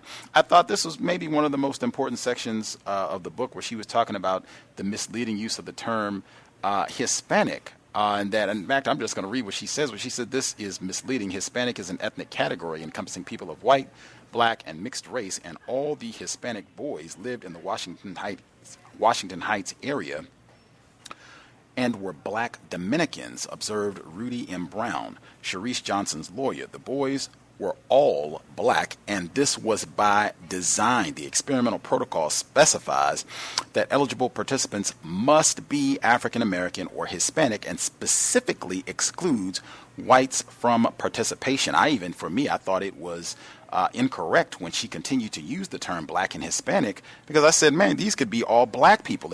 At least for me, I think some of our listeners and I myself have pointed out, I think it is incorrect when people consistently throw that term out, black and brown people, or they'll say any permutation of that, black and Latinos, black and Hispanics. In the system of racism, white supremacy, there should be no conflation with any other group. Nobody. I don't care if we're talking about LGBT people, Hispanics, Latinos, anybody else you want to throw in there. Nobody is subjected to the level of white terrorism that black people are. And this book has pointed that out specifically. Last week, I thought one of the most important sections of the book, where they said the CIA was doing these experiments exclusively on black people. They didn't say black people and queer people. They didn't say black people and poor whites. They didn't say black people and Latinos. They said exclusively African Americans. If that's the case, then we should make sure that that's the language that we use when we're talking about this. It's not saying that other non-white people are not subjected to racism, white supremacy, but there is an astronomical difference that we should make sure that we are explicit and accurate about every time. But even after she said that, as I said, in my view, I thought it was incorrect, because if these quote-unquote Hispanic people, if these are just highly melanated folks that are black people from the Dominican Republic, or black people from Puerto Rico, or wherever on the globe they happen to be from, then we should just say that. These are black people that happen to speak Spanish. These are black people that happen to speak Portuguese, if they happen to be quote-unquote Latino, non-Hispanic speaking. That's one of the vague terms that they throw on individuals from the area of the world known as Brazil. But if these are just individuals that would be classified as black, if you saw them highly melanated folks, then we should just use terms that reflect that, so we understand the nature of what is really happening. Very important section, though, I thought. And they just make up, that'll be the final thing I'll get in. In my opinion, I think that's been one of the most important and continuous themes that has been raised in the book, that white people just make up stuff all the time, that these children are violent and aggressive and whatever else they want to say, that it's high serotonin levels and association with violence. They do the study, it doesn't confirm that at all, then they just totally change it around. Oh, it's not low serotonin levels, it's high serotonin levels that are equated with violence, and that's why these Negroes are running amok. They do this sort of thing all the time, and I think she's done a really excellent job of pointing out the pattern, the trend of sloppy research and just out and out total fraud, and just making up whatever they want. And we can put some nice, multisyllabic words on it so it sounds like we're really intelligent and we got all our fancy degrees and everything behind it. But at the end of the day, we're just racists and liars and just making up whatever we want. And then we get caught. Well, who exactly is going to punish us? You Negroes certainly don't have the power to, and we whites are all doing the same thing. So who exactly is going to punish me and make me get in trouble? I think that's been demonstrated as well. I will stop there. Anybody else have commentary they wanted to share before we get to the final audio segment, second audio segment? Anything about Mr. McBride or anything else stood out in the text?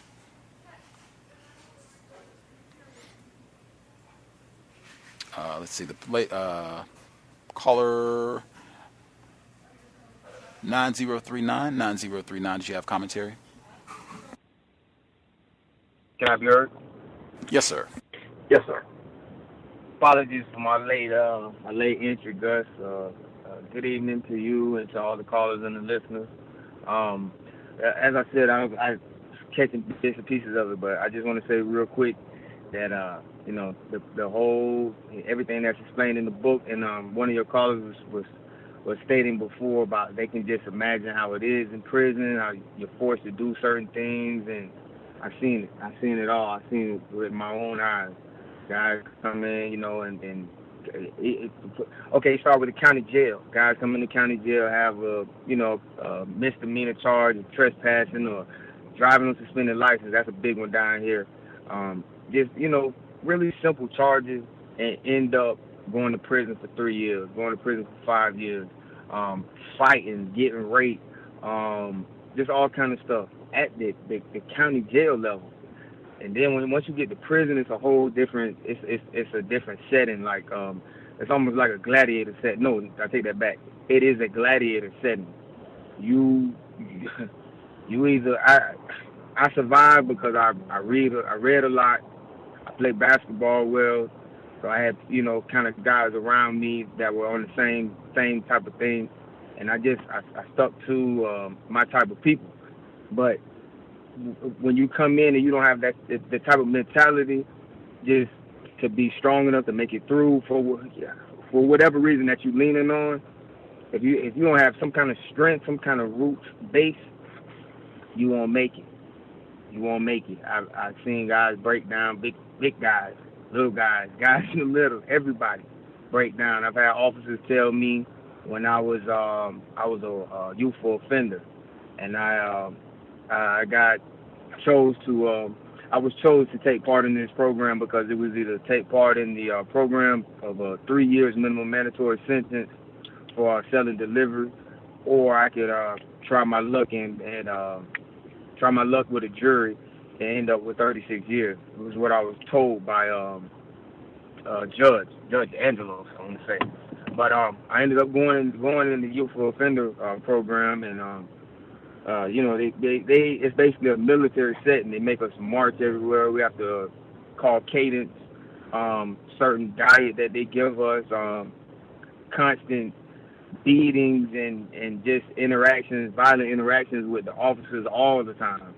And one officer, older white guy, I think his name was Sergeant Cade. He told me and two other guys one day he has a tattoo. First of all, they're not supposed to have tattoos at that time. He had a tattoo on his arm of like a giant oak tree, with the noose hanging off of it and everything. And he told us he made us stop from the rest of the crew. And he stopped us and he said, this is a perfect day for planting a big tree. So we was trying to figure out, how do you know if the tree is going to be big or not? And he just said, he just alluded to, I can't remember his words, but he alluded to blood dripping around the tree from black bodies will grow the tree into being huge, therefore being strong enough to get more black bodies to hang on it. So prison scene is definitely a big experimentation device. That's basically what it is for black people. There's nothing about rehabilitation. It's all about being experimented on and being forced into doing things. It's a bad thing, but I won't take up too much time. Thank you, and I'll mute my line. Yes, sir.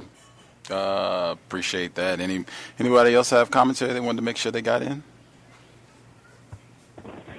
Can I be heard? Yes, sir. Great testimony by that young fella. Great testimony.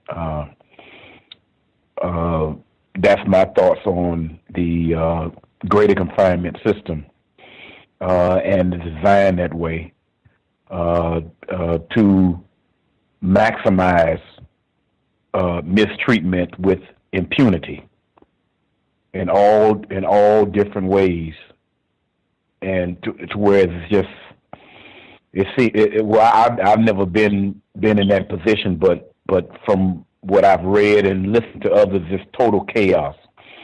And what we're gaining an understanding on is how, through quote unquote medical procedure and science, the mistreatment continues. I was observing the news about this 95-year-old guard that was being prosecuted from a crime that he committed over 70 years ago. And we are right in the midst of people who are doing the same thing with impunity, because we don't have the power to as I heard you say, we don't have the power to cause any type of procedure to where they come to justice as of yet. This book solidifies for me the relevancy of counter-racist codification and apply it to everything that I say and do, to work on as an individual to the most expedient process, the ending of the global system of racism, white supremacy. I would go forward and say that if white people disappeared from our presence, it would not make me sad at all. The activities with children, I'm not surprised. I'm not surprised with it. It actually is logical in an evil way on how they are going to harm us, as I heard said, from conception to won't even let you die in peace, as far as that's concerned. I can recall on the job that I was on, overwhelmingly, it was non-white black people who had HIV or the AIDS virus. It was a few white males, what appeared to be white males, and most, if not all, of those white males appeared to be feminine. But for 27 and a half years, right in the middle of a job where AIDS flourished in the mid to late 80s, started tapering off in the 2000s.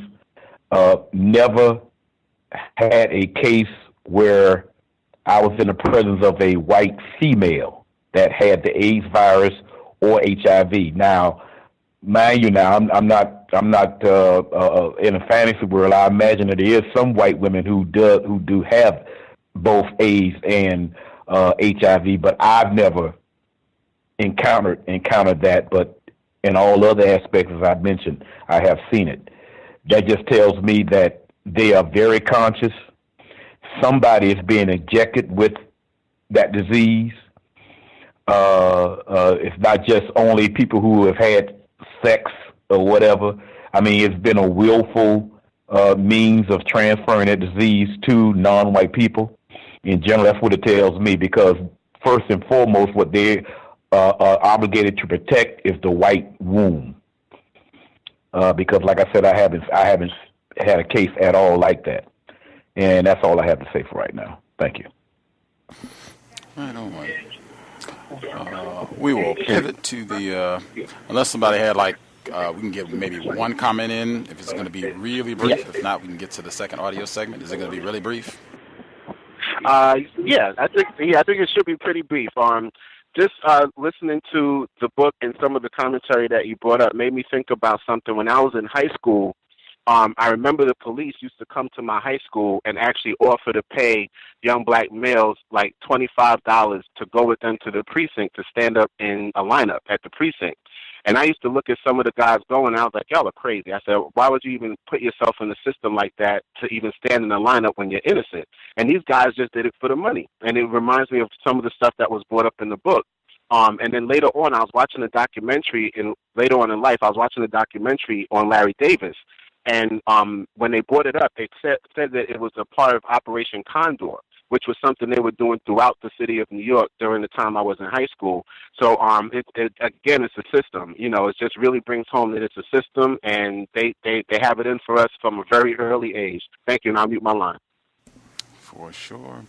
We will leave it there so that we can get enough time in for people to comment once the second audio segment concludes. I did want to say really quick what is called AIDS. That is a syndrome, not a disease. Some of our guests that we've had on the program have pointed that out before, and why that is extremely important for the way that this is talked about, and even racist implications around who ends up allegedly having this or not having this, and how we talk about, understand this, just the significance of this being a syndrome, not a disease. Very, very important. Folks can go back in the archives and check out some of the many programs that we've done around white supremacy and what is called AIDS and HIV.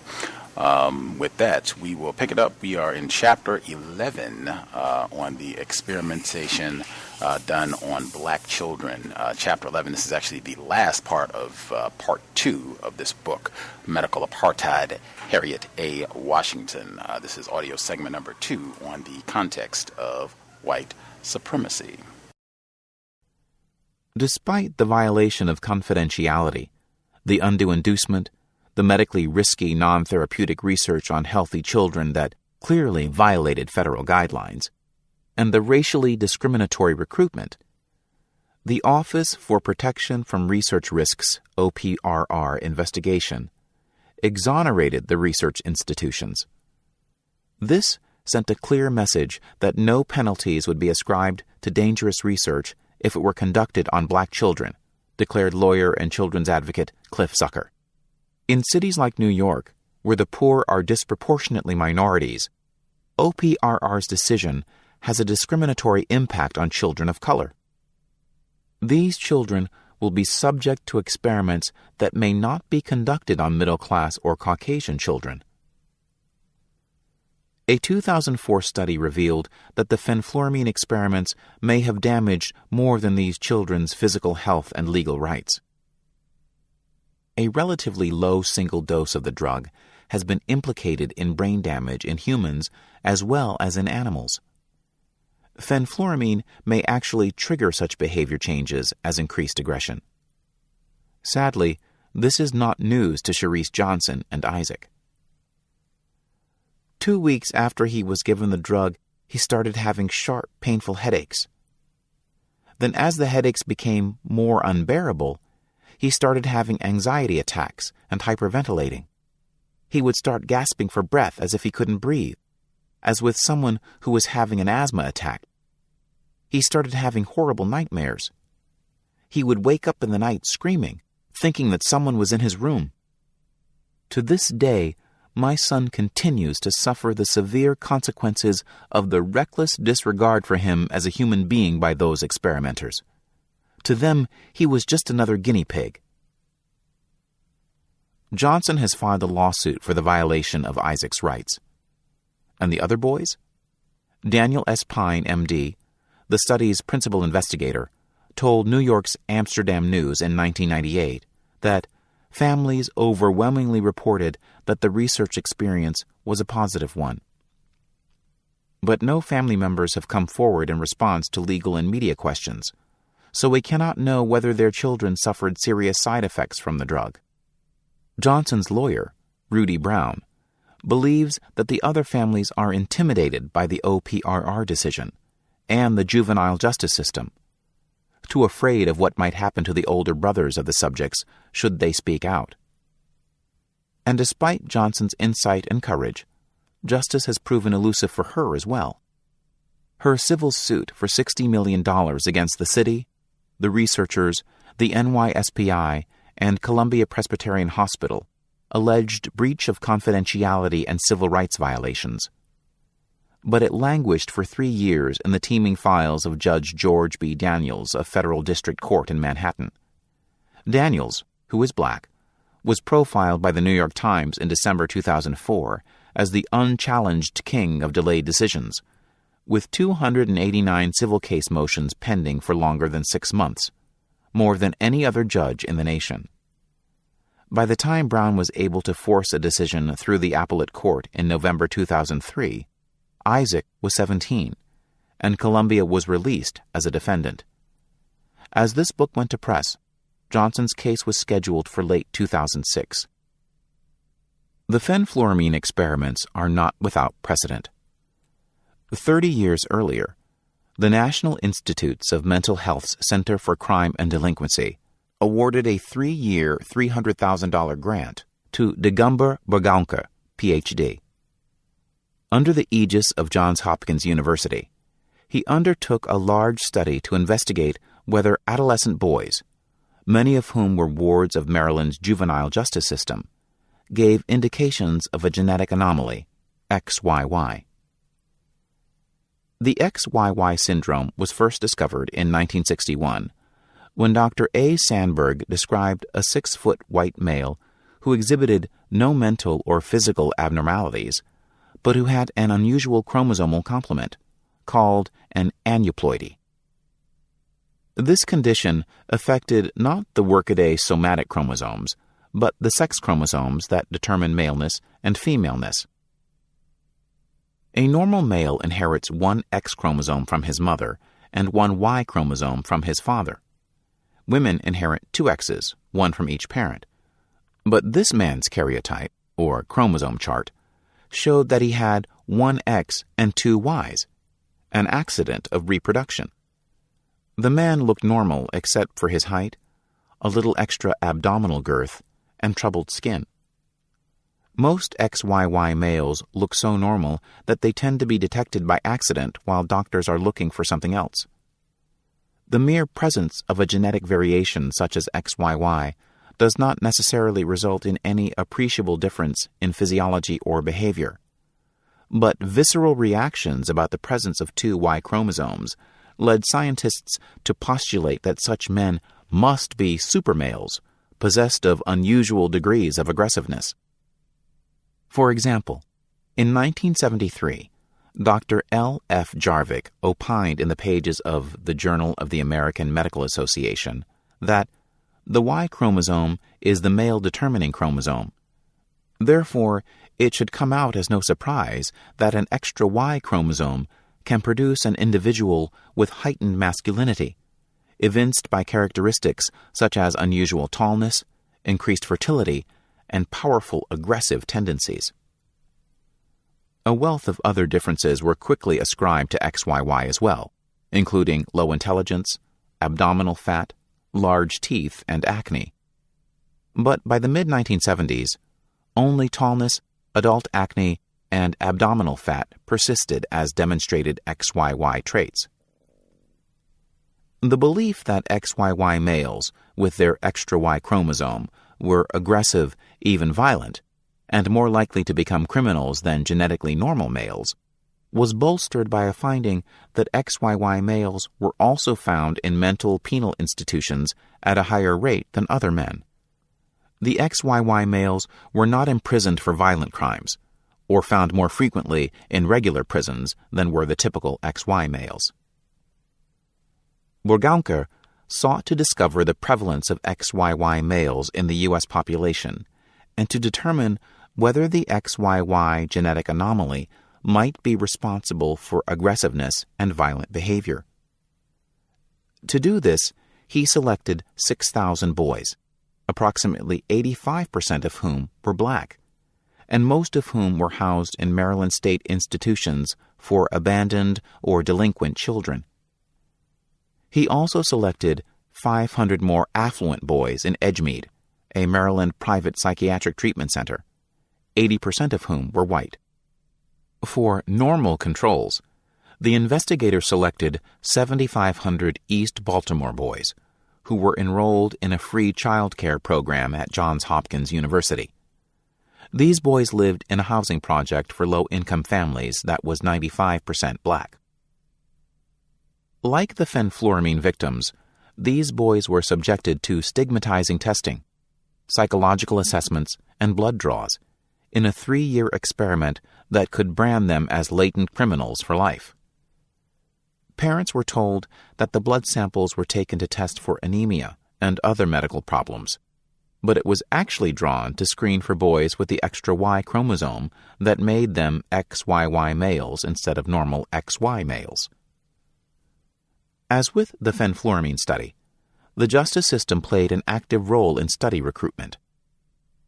A Washington Daily News article observed, Maryland juvenile court probation officers will probably be used to persuade resisting parents to sign a permission slip for them to take a blood sample.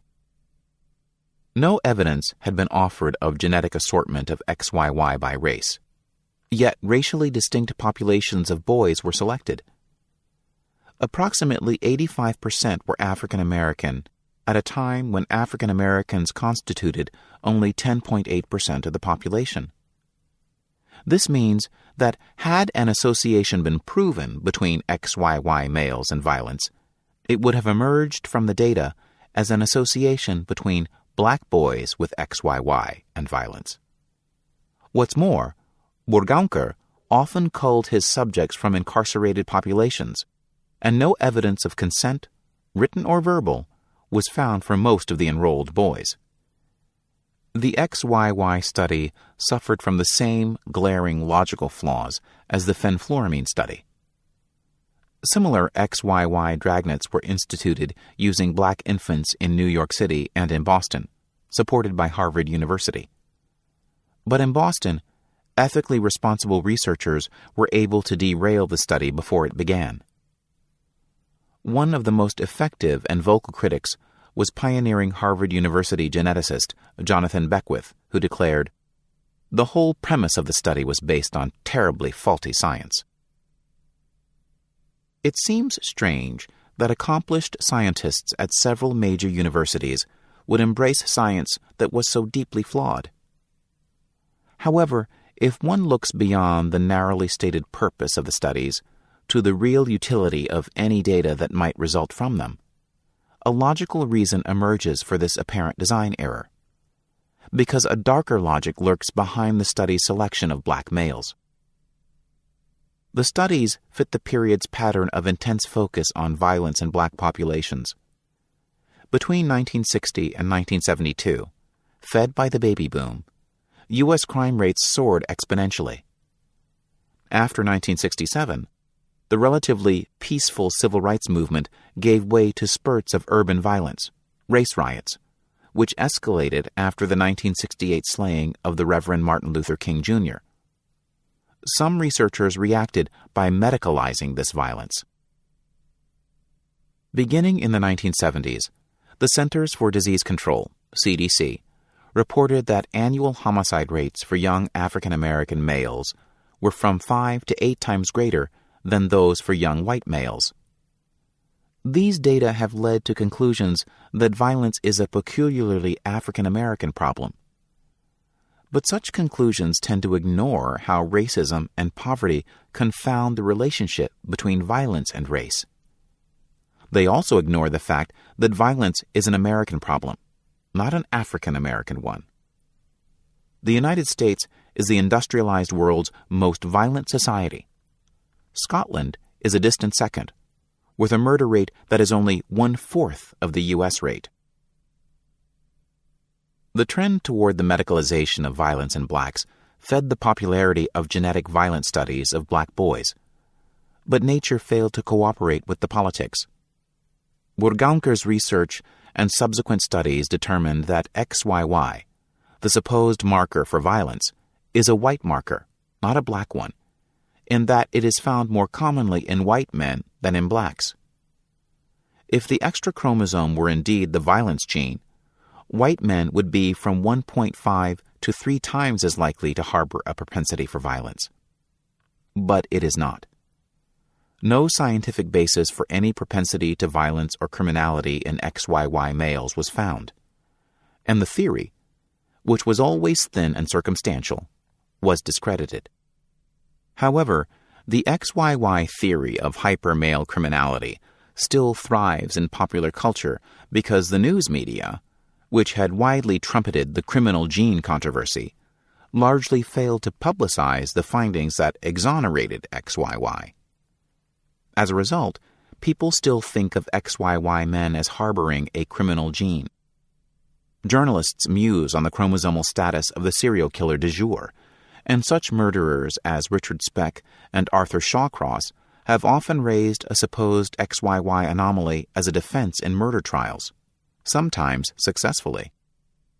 Novels and films celebrate hypermales, such as those in the film Alien 3, whose prison planet is populated by double Y chromo felons, so violent that they require off-world incarceration. Racially discriminating recruitment strategies in the search for the criminal gene helped to solidify a precedent of using captive or coerced populations of African American children, a sparsely examined subtext of American experimental design. We cannot excuse the XYY experiments by suggesting that no rules forbade such experiments. By 1970, HEW regulations required informed consent be obtained before any federally funded project use humans as research subjects. Johns Hopkins University's policy also required it. In 1961, the relevant rule read, in part, persons retained in prisons, penitentiaries, or reformatories, being captive groups, should not be used as subjects of experimentation, nor persons incapable of giving consent because of age, mental capacity, or of being in a position where they are incapable of exercising the power of free choice. The boys in the XYY study fell into most of these protected groups. Although they were separated by nearly 30 years, the Fenfluramine and XYY experiments had much in common. Both sought biological determinants of violence, and both chose to look no further than very young black boys with no history of mental illness or of violent or criminal behavior. A minority of white boys with psychiatric problems were victimized in Baltimore as well. Both studies were non-therapeutic, invasive experiments that could brand boys, via poorly constructed experimental protocols, as potential criminals for life. The fact that these experiments were approved by investigational review boards is especially chilling evidence that IRBs have not afforded the desired protections. The 1970s XYY experiment and the Fenfluramine experiments of the 1990s were simply nodes in a continuous series of abusive experimentation that reflected the social realities of segregation and discrimination.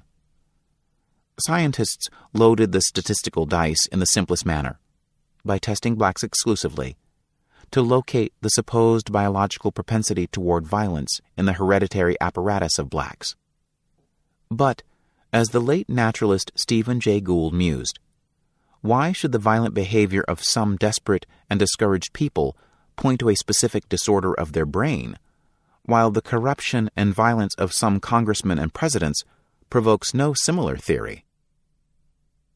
Perhaps the answer lies not in the scientific philosophy, but in the social effects of such research.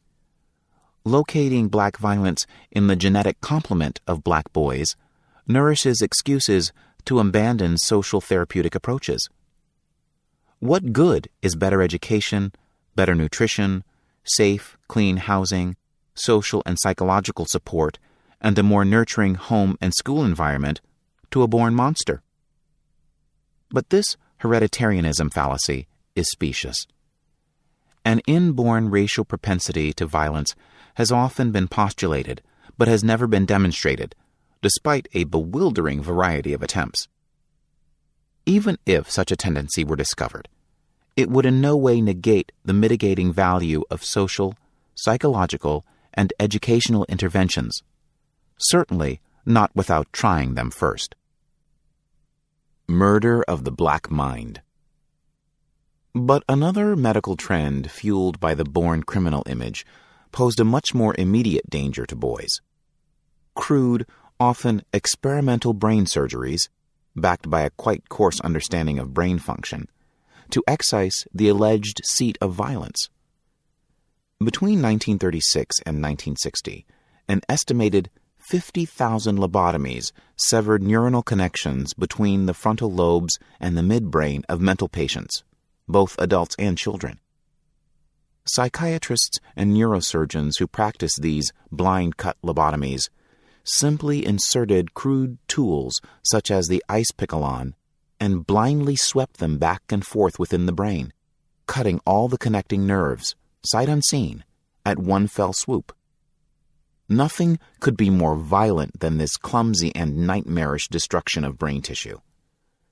These acts of unbelievable surgical hostility, which obliterated a child's very seat of thought, ability, and personality, nothing less than a murder of the mind, were forced upon black boys as young as 5. From the 1960s through the early 1970s, disenchantment with the widespread use of tranquilizers fostered interest in brain surgery as an alternative to quiet patients. University of Mississippi neurosurgeon Orlando J. Andy, MD, capitalized on this trend, performing many types of brain ablations, including thalamotomies, destruction of the thalamus, which controls emotions and analyzes sensations, on African American children as young as 6, who, he decided, were aggressive and hyperactive. Witness his published approach to the behavior of a child he refers to as J.M. J.M., a boy of 9, had seizures and behavioral disorder, hyperactive, aggressive, combative, explosive, destructive, sadistic. Bilateral thalamotomy was done, left January 12, 1962, right January 20th, 1962. Right thalamotomy was repeated on September 16, 1962. The patient's behavior was markedly improved and enabled him to return to special education school. After 1 year, symptoms of hyper-irritability, aggressiveness, negativism, and combativeness slowly reappeared. A fornicotomy, removal of a fornix, a small paired brain structure that connects areas of the brain that are key to emotions, was performed on January 15, 1965. Impaired memory for recent events developed, and the patient became much more irritable, negativistic, and combative, emphasis added. Consequently, a simultaneous bilateral thalamotomy was done 1 month later, on February 16, 1965. The patient has again adjusted to his environments and has displayed marked improvement in behavior and memory. Andy removed 6 areas of the boy's brain in 5 surgeries over 3 years, areas that were then known to be important to emotions, expression, and cognitive function. He also implanted electrodes in the child's brain in a vague, unspecified experimental venture. The surgeon did not explain how he arrived at his assessment of J.M.'s behavior disorder and why he thought the extreme remedy of brain surgery was indicated. Therefore, we do not know whether the child had serious behavior problems or whether he was exhibiting the same annoying behaviors displayed by most 9-year-old boys at some point. Andy is not a psychiatrist, and J.M. received no bona fide psychiatric diagnosis. We have no description of the effects or duration of the child's behavior, nor what his parents thought of it. There is no indication that the parents were informed of the surgery or whether their permission was asked. In short, Andy did not even take the trouble to convince us that J.M. needed medical intervention of any kind, to say nothing of having parts of his brain removed. In pondering these shocking acts, it is important to remember that Andy wrote up this case in medical journals, twice, because he was proud of it as an example of his work. According to Andy's own chronology, the fornicotomy appears to have caused memory impairment, combativeness, and other unwelcome behavior changes. Andy's response was to remove more brain tissue, which left the child adjusted with marked improvement in behavior. The boy may have been adjusted because he had too little brain function left to irritate anyone. Andy seems to have consigned most of J.M.'s personality to the wastebasket, and he expressed concern only with the purported behavior problems. He never mentioned the seizure disorder after the first line. Andy often boasted of his successes in controlling children with such surgeries, but a subsequent report on J.M.'s progress noted that, intellectually, however, the patient is deteriorating. These surgeries, performed throughout the South by white neurosurgeons like Andy, are imbued with racist barbarity. The unacceptable behavior of black boys — girls are rarely mentioned in the juvenile psychosurgery literature of the period — triggers neither psychotherapy nor counseling, but a violent medical response. The child's unacceptable behavior must also be considered in the context of the very narrow range of acceptable behaviors for black men and boys in the segregated South. When the 1955 lynching case of Emmett Till was reopened in 2004, it reminded us that young black boys could be savagely tortured and murdered on suspicion of whistling at a white woman. What transgressions triggered Andy's characterization of a 9-year-old as so unacceptable that the appropriate response was to cut out portions of his brain repeatedly? The surgeon leaves this to no one's reeling imagination. Today, Andy is revered as a neurosurgical pioneer, one whose work was never challenged in his lifetime and who never suffered any disciplinary action. This may have reflected the powerlessness of his institutionalized black subjects in pre-civil rights era Mississippi, or it may reflect the white male perspective of segregated Mississippi neurosurgery in the 1960s, or both. However, Andy did not restrict his lobotomy recommendations to black children. He also observed that the kind of brain damage that could necessitate such radical surgery might be manifested by participation in the Watts Uprising. Its rioters, he hypothesized, could have abnormal pathological brains. He was not alone in this conjecture, as brain destruction was employed not only for misbehaving black boys, but to ensure the docility of prisoners and, in the 1960s, as a government-funded cure for urban rioters. 3 American physicians proposed that such urban uprisings were caused by men who could be cured by psychosurgery. Dr. Vernon Mark, director of neurosurgery at Boston City Hospital, and his colleagues, Drs. Frank Irvin and William Sweet, swept aside social factors such as poverty, slum housing, and poor education in a 1967 proposal in the Journal of the American Medical Association. The obviousness of these causes may have blinded us to the more subtle role of other possible factors, including brain dysfunction, emphasis added. The real lesson of the urban rioting is that, besides the need to study the social fabric that creates the riot atmosphere, we need intensive research and clinical studies of the individuals committing the violence to pinpoint, diagnose, and treat these people with low violence thresholds before they contribute to further tragedies. The National Institutes of Mental Health, NIMH, and the Law Enforcement Assistance Administration granted the 3 surgeons $600,000 for brain research on urban rioters. Lobotomies have fallen out of favor except for narrowly defined causes. 5,000 lobotomies were performed annually in the late 1940s, but by 1980, fewer than 500 were performed. Laws severely curtailing the surgeries in California and Michigan had a chilling effect, discouraging the practice. Dr. William B. Scoville of Hartford, Connecticut, for example, performed 750 lobotomies a year at state hospitals in the 1950s, but did only 7 or 8 a year by 1980.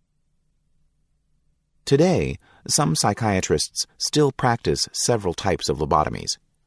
However, the crude abuse of early lobotomies has been eclipsed by a wide variety of therapeutic brain surgeries, both subtle and bold, that save lives and minds.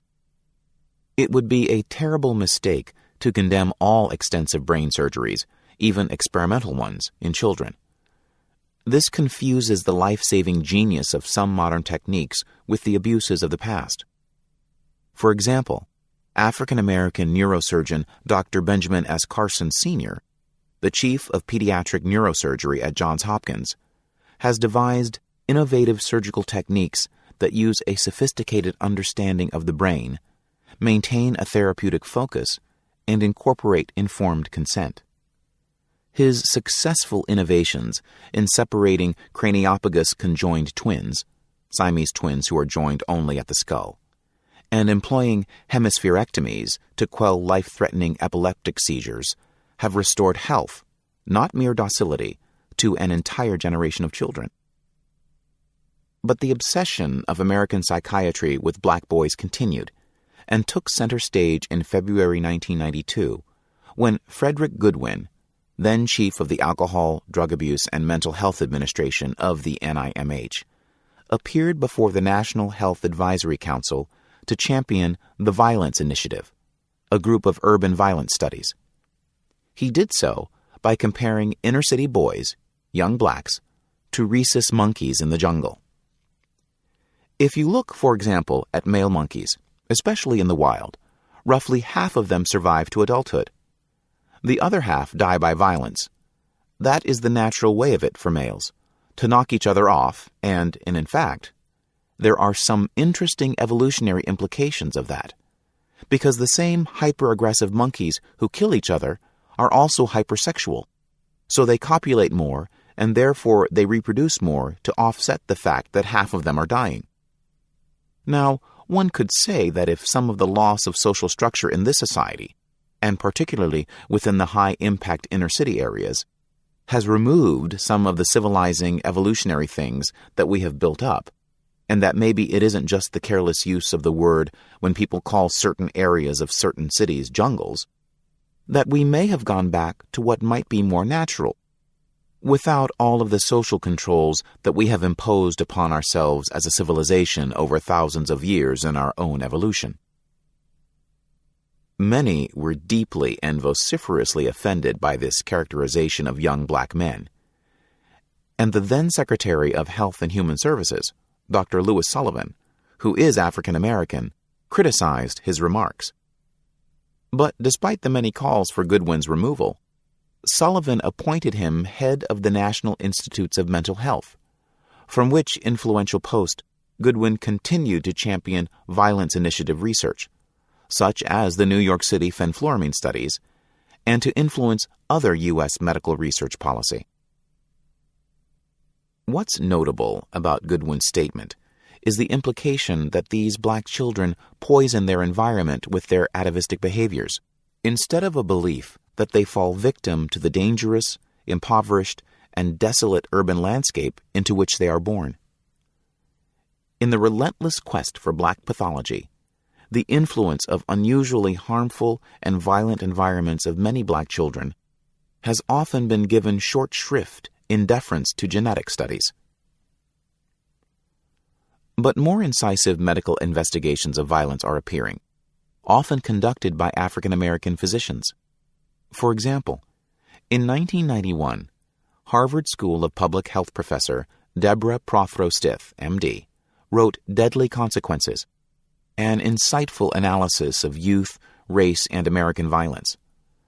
Prothro Stith used her training as a physician, health policy expert, and mathematician to make incisive statistical analyses of the myths surrounding violence in black children, and to propose solutions that entail transforming obviously pathological environments, not to offer thinly supported speculation about genes.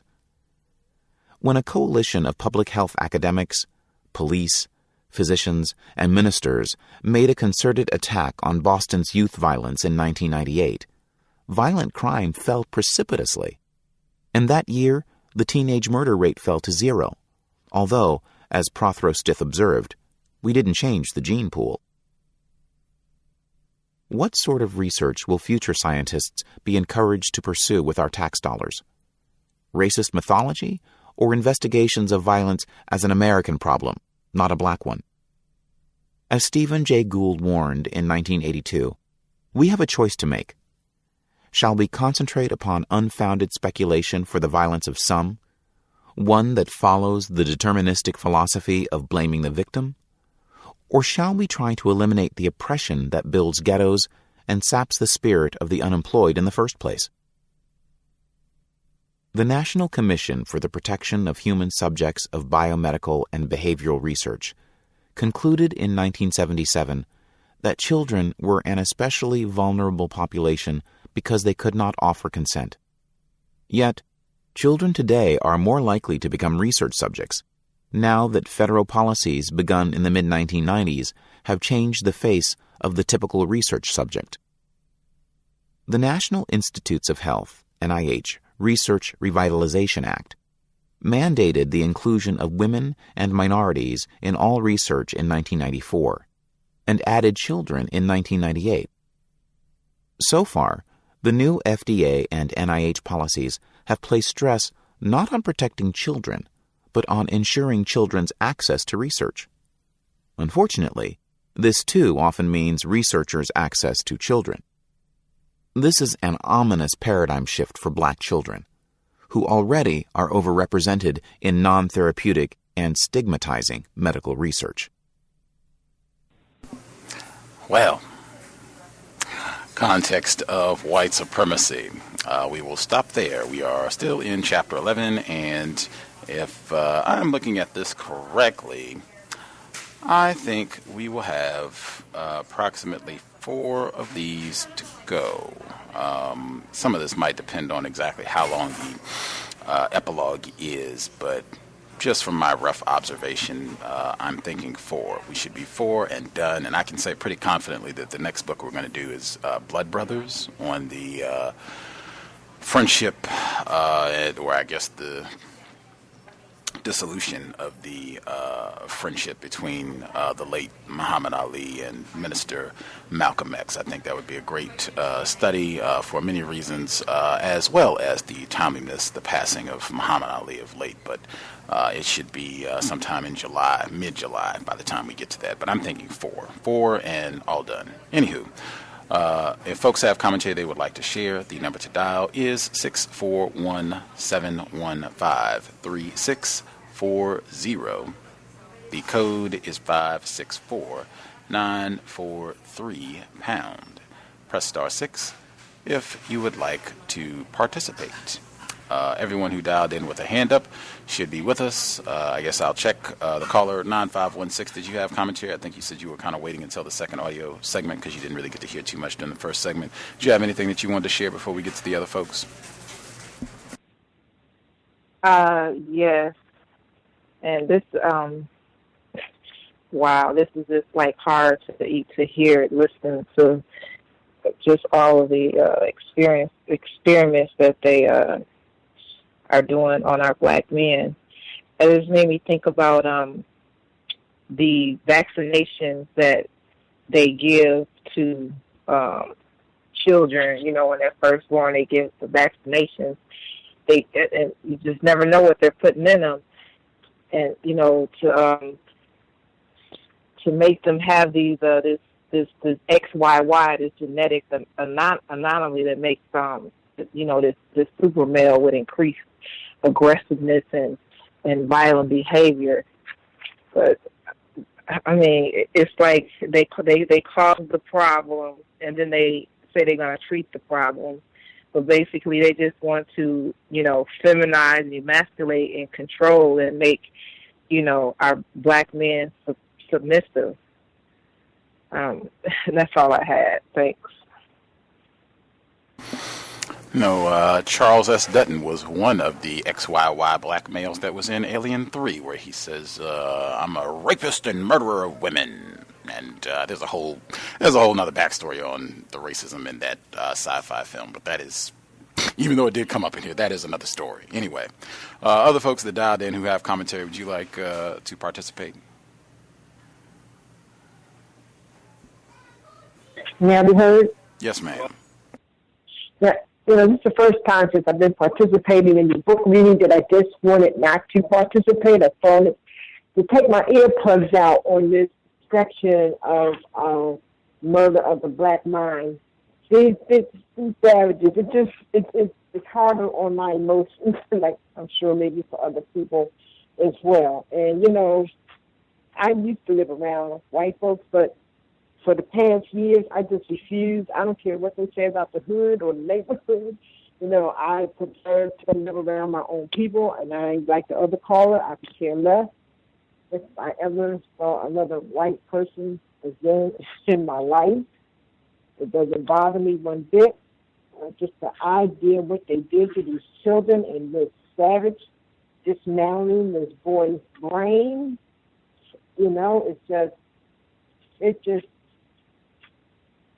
I don't know, it's just unbelievable. And let me just say this about when they talk about in the previous section when we was talking about all those 2.5 million people in jail. I still look at Clinton today with so much disdain because it was his signature that put a lot of our black men, mostly black men and women, in the jail. And he had the audacity to come out, I think, in December early this year and apologize. You can't apologize for, the destruction of our neighborhoods and our families. And I really don't believe he meant it anyway, like any other thing he ever says about black people, and probably I don't believe that as well. So this is just really chilling for me. It really unnerved me when I really started reading about this section here. So I just wanted to share that. Thank you. The folks that we have not heard from, if you had commentary. Can I be heard? Yes, sir. Good evening again. I agree with both callers, especially with the Clinton comments. I was just thinking, if they ever wanted to spread a deadly disease, they could give it to people in prison. And, as they get released back into the general population, they can spread it. And who knows how many diseases have come about that way. My kids were born in Columbia Presbyterian Hospital in Washington Heights, and there are several 100,000 Dominicans that live in that area. And a high percentage of them you would not be able to tell apart from a black person at all until they talk to you in Spanish. And the rest are just, very light-skinned black people who do a lot to make their hair straight, so they don't fit in. But they are definitely black people. The only thing they speak Spanish. And I just wanted to say, there's a paper in New York called The Village Voice. And when you get to it, they have like these ads where they'll say, experimental drugs, you want to get paid to, this or that. They do all kinds of experiments, and they all take place right here in Columbia Presbyterian, which is very strange. But I guess they have a high percentage. But sometimes when I go in that area, and there's 20 buildings, the hospital is huge. There's 20 buildings, state-of-the-art hospital, probably one of the best in the world. But you'll see a whole room where there's nothing but, poor Dominicans, and you're wondering, wow, why are they all in here? But none of them speak English, so you can't ask them. So, if they want to study the brain of what causes people to riot, I would think they should study white people's brain, being that they're the only people who've been effectively able to riot in this country without any repercussions, without anyone stopping them, without any rubber bullets being fired at them or anything. They're the only people in this country ever that I know of to be able to riot successfully. And they wanted to sterilize, in the earlier chapters, they wanted to sterilize black women using all kinds of methods, including placing cancer-causing radiation rods in their skin and all types of things. And in this chapter, you find out that they just want to make black men dorsal, which, pretty much just someone that's weak, not going to be any threat to them. And I think it's more so, I kept thinking of Dr. Wells, they just want black men to be in a position where they're not going to be able to reproduce, especially with white women. And I think that all their experimentation has worked quite well, especially when you look around today, you see the high levels of black male homosexuality. They created a whole bunch of dorsal men. That's not a threat to white women. You know, they're not interested in women at all. And lastly, I can believe. I mean, this part was so hard. I was cringing listening to it. They took out 6 pieces of this man's brain, and all the parts of the brain that cause you to have an emotional response to something. And I just thought of Leonardo DiCaprio in Django. And he was, did the whole skull thing. I think you played that clip before, Gus, or you spoke about it. But just, man, I mean, how do you take out the pieces of someone's brain that causes an emotional response? How do you expect them to react? They have no more emotion, they have nothing, no boundaries. And then, I mean, I guess the end result is, what do you want, a vegetable? Someone that's just going to sit there and do nothing. I mean, the system, this is a tough one, but thank you.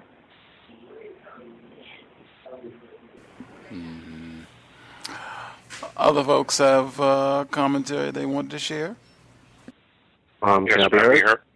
Oh, you can go ahead, sir. I'll wait. Okay, mine be real quick. It's not very long. I'll start with the end part first. The murder of the mind, it's just, that's beyond anything that we could, ever. I mean, it's way past the experimental stage when you are inside somebody's brain and disconnecting, different parts. It's, that's, if anything, it's a violation of the person's human rights. And it brought up something to me when I was reading about Carissa Johnson and her husband and her little son, Isaac, and how his rights were violated. And when she filed suit, then even the investigator was on the side of the system, because he was saying that all the other families saw no problem with it, that, they benefited from it. But it was that, that evilness, that conniving. And she said at the time of the press that Johnson's case was scheduled for 2006. And I did a little research to see if I could find out what eventually happened. You can't find anything on that. So if that was 2006, that's 10 years ago, and you still don't know whether that was settled or not. The guy, little Isaac, that is a perfect example of injustice, because justice being that no one is harmed and those who need help the most get it. And that was the complete opposite of justice. And I'll briefly say something about the XYY syndrome. It's interesting that she put the paragraph talking about the study and where they got the subjects from, the Maryland juvenile justice system, which the majority was black or all black, and she didn't mention that. Then she went on to say that when it was first discovered, it was in a white man, a 6-foot white man, and most of them were white. So if they're going to do some studies now, then why don't they start studying white people? It just brings that little question up right at the beginning. I thought that was interesting. Okay, I'll mute my line. Go ahead, Ross. Yes, thank you. Can I be heard? Yes, sir. All right, thank you. And just to piggyback off of what Mr. Demery was saying, in the XYY XYY males, I thought of the same thing. And what I realized with them is that they already know that they're the most violent creatures on earth. So that's probably why they don't study themselves. But when I thought about too is when she said that in their minds the XYY males were somehow super males, and I just thought about just how homosexual, anti-sexual the vast majority of white males I've ever come across are, and how effeminate they are. And when she talked about their ultra-violent tendencies, supposedly, I just thought of them as being super white. Anything to do with violence and destruction of life, I think of being super white. So essentially, maybe these people are extra, extra violent and extra, extra psychotic. I wonder if Jeffrey Dahmer was one of those XYY males or whatever the case may be. And the other thing, too, was the sister that was talking about not wanting to live around white people. I totally understand and I concur. But the one benefit I could say we would get by living anywhere near them is probably a cleaner environment, because they systematically destroy and violate our environments with environmental racism. And I remember that it brought me to memory. I was listening to an old episode of Tando Radio, and they were talking about how they had found in Flint, Michigan, and other places around the country that they have two sets of piping systems that are used in the urban environments. Specifically where they can turn valves off and on so that clean water goes to white households and contaminated water goes to black households. And I had never heard of that before, but I happened to just catch this old episode, and it blew my mind, just not because I didn't think they were capable of it, but just how sophisticated their racism is. So basically, they even know when a white person, let's say, moves out of a specific place and a black person moves into that place, and they'll switch the valve so that that black person gets contaminated water. So that just speaks volumes. But let me get to the book. One of the things I wanted to touch on was on page 284.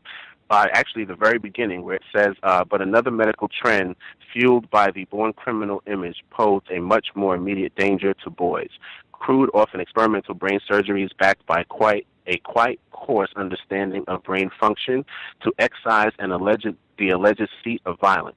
Between 1936 and 1960, an estimated 50,000 lobotomies, several neuronal connections between the frontal lobes and the midbrain of mental patients, both adults and children, psychiatrists and neurosurgeons who practiced these blind cut lobotomies simply inserted crude tools such as the ice pickling, and blindly swept them back and forth within the brain, cutting all the connective nerves sight unseen at one fell swoop.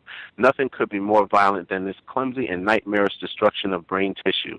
These acts of unbelievable surgical hostility, which obliterated a child's very seat of thought, ability, and personality, nothing less than a murder of the mind, were upon black boys as young as 5.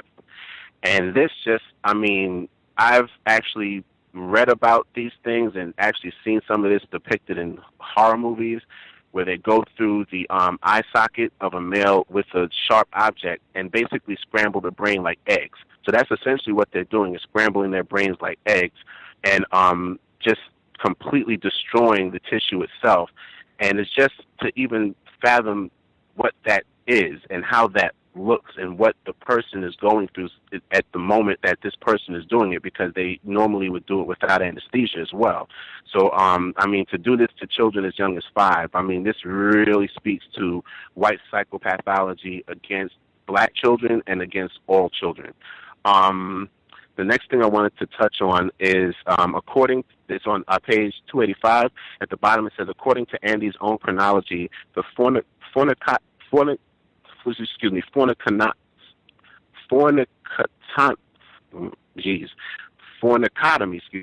appears to have caused memory impairment, combativeness, and other unwelcome behavior changes. Andy's response was to remove more brain tissue, which left the child adjusted, quote unquote, with marked improvement in behavior, quote unquote. The boy may have been adjusted because he had too little brain function left to irritate anyone. Andy seems to have consigned most of J.M.'s personality to the wastebasket, and he expressed concern only with the purported behavior problems. He never mentioned the seizure disorder after the first line. Andy often boasted of his successes in controlling children with such surgeries, but a subsequent report on J.M.'s progress noted that quote, intellectually, however, the patient is deteriorating, unquote.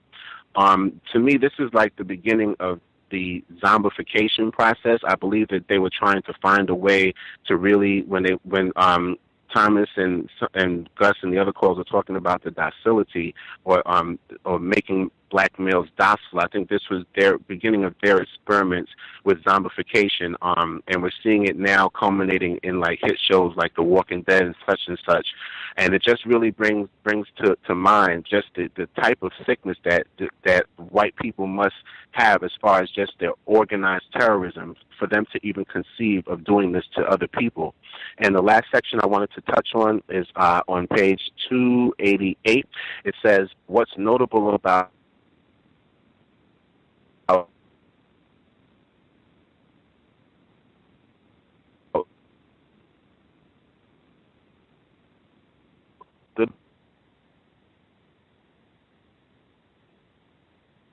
urban landscape into which they are born. In the relentless quest for black pathology, the influence of unusually harmful and violent environments of many black children has often been given short shrift in deference to genetic studies.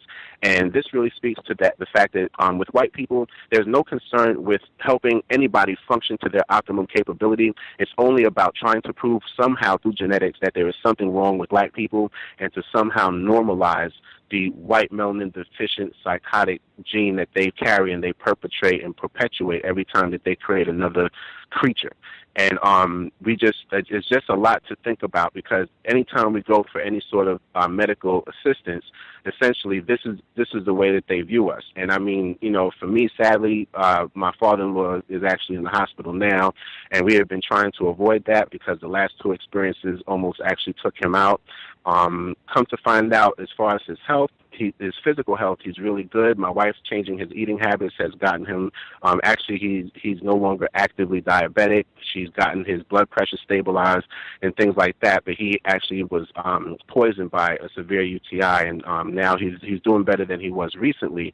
But just the idea that he's in there, we have a very codified way of functioning in the hospital, and we visit him as often as possible and ask as many questions as possible to try and protect him, and we are very adamant about making sure that we stand up for his rights, and we will continue to do so while he's in the hospital, and hopefully we'll have him back in the next month or so. Last time they kept him for 2 months. So thanks for taking my call, and I'll mute my line there. For sure. And definitely prayers, thoughts to your family, hoping for a speedy recovery. Asking questions, man. Vernelia Randall, she would give a huge commendation to you and your family for asking questions. That was one of the big suggestions that she gave. If you or anybody you care about has to go to the hospital, to make sure you take someone who is healthy, so that they can just be observant and ask questions. They don't have to have a PhD or medical background. Just being there, being observant, and being a little bit suspicious of whites can go a long way to keep those butchers from hacking up somebody that you care about if they should have to go to get medical treatment. Did we miss anyone present who has not commented, who had a hand up?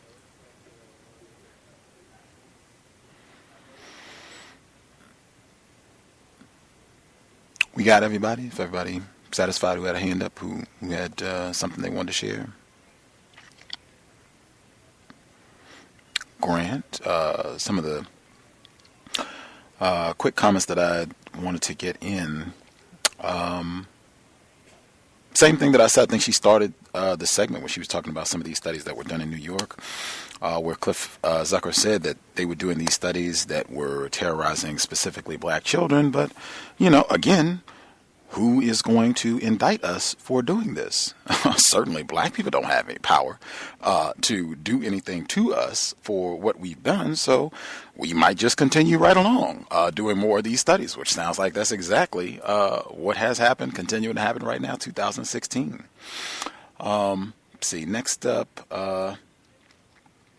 where the sentence where she says, the studies fit the period's pattern of intense focus on violence in black populations between 1960 and 1972, fed by the baby boom. U.S. crime rates soared exponentially after 1967. The relatively peaceful civil rights movement gave way to spurts of urban violence, race riots. I thought that was curious because the quote-unquote relatively peaceful civil rights period that she was talking about, to me, that is the period of Bull Connor sicking dogs on black children and Rosa Parks being snatched off of an Alabama bus by armed white thugs, and Emmett Till being butchered, castrated, murdered.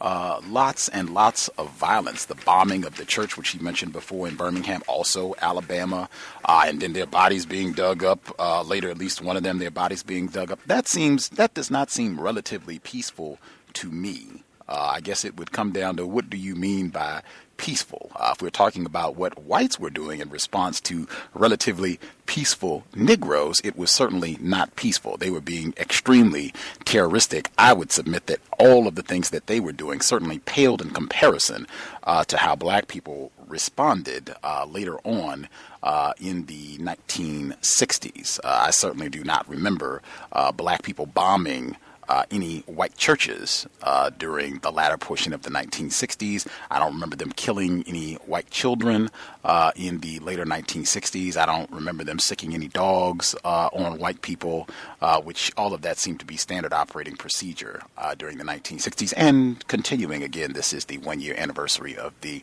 massacre at Mother Emanuel EME. But that was a curious sentence, stood out to me.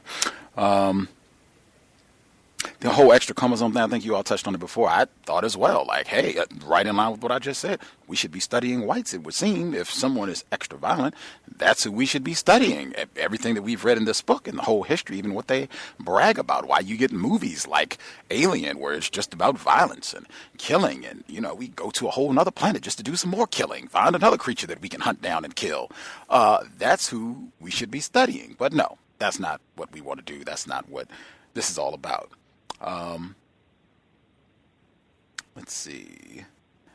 The portion where she says that a lot of the research and studying that they were doing, it's not necessarily get better education, better nutrition, safe, clean housing, and social and psychological report. It's just to find further justification, in my opinion, to just continue the practice of racism, white supremacy, that we're going to do this, so we're just going to further create concepts and justifications for us to continue going out and terrorizing black people, that they're criminals, they're violent. Again, there's a whole book that talks about this increase in the 1960s of saying that, the Negroes are going crazy, very much in the vein of Samuel Cartwright and Drapetomania, saying that, these Negroes are crazy. They have the audacity to be out here picketing and protesting, yelling about racism and how they are being mistreated. They must be crazy. We'll say that they're schizophrenic, and we'll get them all kinds of medications and lock them up and have them in mental institutions, and just saying that they are psychotic for doing all of this. He's written a whole book about it. He used to be on the white author who's on Melissa Harris Perry's program on a pretty regular basis. Let's see. I looked Sharice Johnson to try to find what happened with that case, because if this was started in the early 2000s, I'm thinking, wow, it's been almost 2 decades. There should be some resolution. I too failed. I could not find anything, and I mean nothing, like a continuance, settlement out of court, anything. We tossed the case, these niggers are making frivolous claims, and with nothing, like this didn't even happen, which again, that is the awesomeness of white power. I feel like we frequently victims of racism, just in total, people, when they use terms talking about white fragility and all this nonsense, that would just not being honest. We're talking about awesome power to be able to do this. Even when they were talking about doing these, you can't even just butchering, maiming black children, and just, this nigga's getting on my nerves, he's being unruly or what have you. I got to cut his head open, and, I'm just going to suture and slice his brain up like I'm cutting on a tomato or something.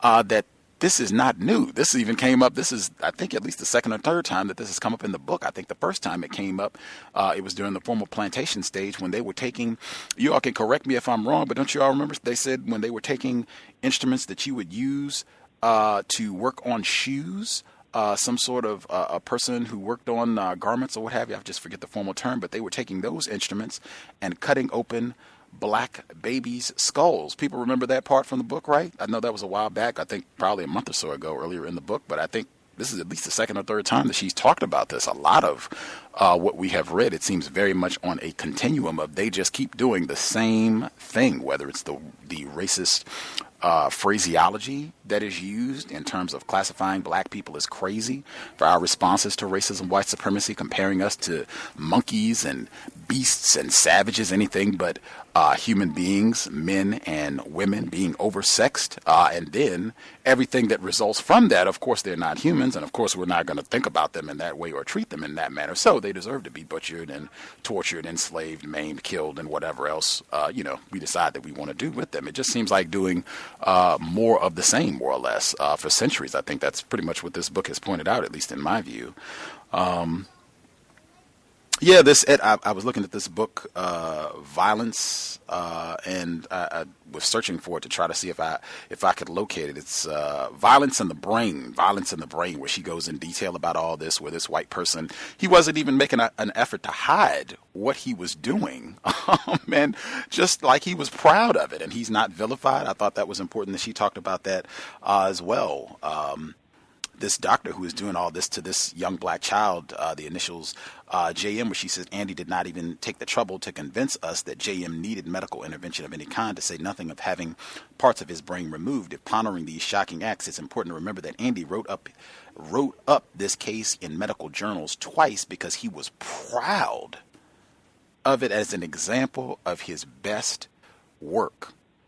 That I thought said so much right there. And again, this notion that, white people are ignorant or they don't know what they're doing. He's publishing this for other white people. He's not publishing this for niggers to read. He's certainly not publishing it for JM's parents and family members to read what he did to their, brother, son, whatever the case may be. He's publishing this for other white people to be proud. Look what I did to this nigger. We can do this to others. Maybe we can do this to large numbers. Maybe we can go out and grab all these niggers that are running around in the streets in Watts and Newark and Washington, D.C. and other places where black people, this is, I think, the 40-year anniversary of the C.O.W.S student uprisings in South Africa. Well, we can go snatch them up too and scramble their brain up so they will settle down and be more obedient little subjects on our global plantation. Just stunning. See, anything else stood out before we get to the end?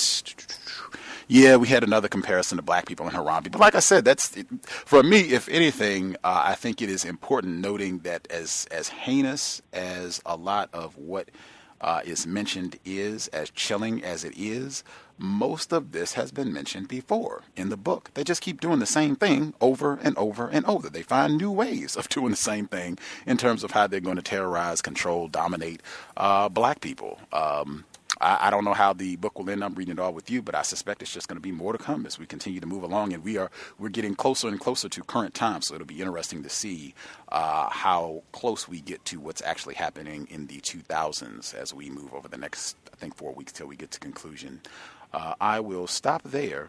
I will assume folks are satisfied with what they want to get in before we wrap things up. We will be here tomorrow, compensatory call-in. Certainly feel free to dial in. Looking forward to discussing certainly the Orlando incident. Never hear about that. I was glad she brought that point up as well when they were talking about all of the violence and black children running amok. You do not hear that sort of thing getting attributed to the Dylan Storm Roofs and the shooters in Columbine in Colorado, and my man who did Timothy McVeigh, who did the Oklahoma City bombing. You do not hear that sort of thing get attributed when whites are running amok and doing these sort of things. It's only black people that we've got to do something about. But certainly we'll talk about the 1-year anniversary of the massacre at Mother Emanuel AME tomorrow, as well as the Orlando incident. It's been a lot that took place this past week. The Global Sunday Talk on Racism, that will be this coming Sunday. It is moved up. The time will be 3 p.m. Eastern, 12 noon Pacific. That is still way earlier than our normal broadcast, but it will be early in the day, obviously, because we want people that are outside the states to participate. So again, it'll be 3 p.m. Eastern this coming Sunday, 2 p.m. Central, 12 noon Pacific. Global Sunday Talk chime in will be great. I'm really excited to hear people outside the states, what they have seen, read about, how it's being discussed, what happened in Orlando outside the states, as well as the 1-year anniversary anniversary of the Charleston massacre. With that, if folks... Yes, sir. I just wanted to say that sentence that you read in regards to Dr. Washington, where the one that you just read. Which one? Which one? The sentence you took out of the book just now, just before you ended your commentary. About the surgery on JM, them butchering his brain, or the what was the peaceful era. Right. What I thought about, I really thought one of the editors put that in there because I thought, just like you, they were speaking to the docility of our reaction to all the violence they were exhibiting upon us. And for some reason, I really feel in my gut that one of those white female editors, whoever it was, put that sentence in there. It's almost like a subtle insult to black people. And that's just my feeling on that. And I just wanted to chime in with that because it stood out immediately when you read it, because I thought of something similar to that. And when you went into the explanation, I said, wow, this makes total sense what he's talking about. And I don't think that was her. I think that was something that was added in there by white people. Definitely possible. I'm glad, folks, we have pointed that out the whole way along. I think many of you all, and I think that's important to keep in mind as well the whole time. You definitely have a lot of editors, a lot of other racist fingers, racist eyeballs that go over these type of texts before they are published and add in sentences, remove sentences, change words, that sort of thing. Certainly, that makes total counter-racist logic sense as to that sort of racist influence to produce a sentence like that. But yeah, I'm glad to get that in before we wrap things up. If other folks, if you're listening in, if you have comments, if anything stuck out, if it was something that we didn't touch on that you think is important, you want to drop an email, we can read it as we roll. If you email it, we'll read it next week or whenever before we wrap things up over the next 4 weeks or so. The email is untiljustice@gmail.com. untiljustice@gmail.com. Feel free to send off. And again, Harriet Washington has written many other things. If you want to check out more of her scholarship, this, I would say, is a ringing endorsement of her work. You should check out some of the other things because she's even done more contemporary work looking at the Ebola crisis on the continent over the last couple years or so. At any rate, thanks for all the folks participating. I hope it has been a constructive investment of your Friday evening. Again, sobriety would be best under conditions of white terrorism. If anything, this book should motivate us to be serious, given the massive nature of what we are facing. You definitely do not want to be intoxicated when you've got folks that are just looking to snatch Negroes up and throw them in jail and butcher your brain or castrate you or sterilize you or anything else that they can come up with. You definitely want to be able to be thinking clearly, logically, so you are aware of your surroundings, suspicious, properly so, of each and every white person, males, females, children. And certainly, if you're going to be in a vehicle, you do not want to make the job of the Daniel Holtzclaws and Darren Wilsons of the world, white race soldiers. You do not want to make their job any easier. Certainly. Let's be sober. That's if you're going to be a driver, passenger, even as a pedestrian. You want to be able to make phenomenal decisions if you should be stopped, so you can keep yourself as safe as possible, as well as anyone else you may be responsible for in the vehicle. Certainly buckle up if you're going to be in a car. We want to do everything we can to minimize contact with race soldiers. That's one easy thing that you can do in addition to being sober once you get in the automobile. With that, Creator, we ask that you help us remain patient with other black people, victims of white supremacy. We ask that you help us remain patient with ourselves. Remind us to demonstrate the highest levels of black self-respect at all times, in all places, each and every time we are in contact with another black person. It has been time. Replace white supremacy with justice immediately. Context of White Supremacy signing out. Thanks all for tuning in. Nigga, you so brainwashed. I'm a victim, brother. Problem. You're a victim. Man, I'm a victim of 400 years of conditioning. Shut up. The man has programmed my conditioning.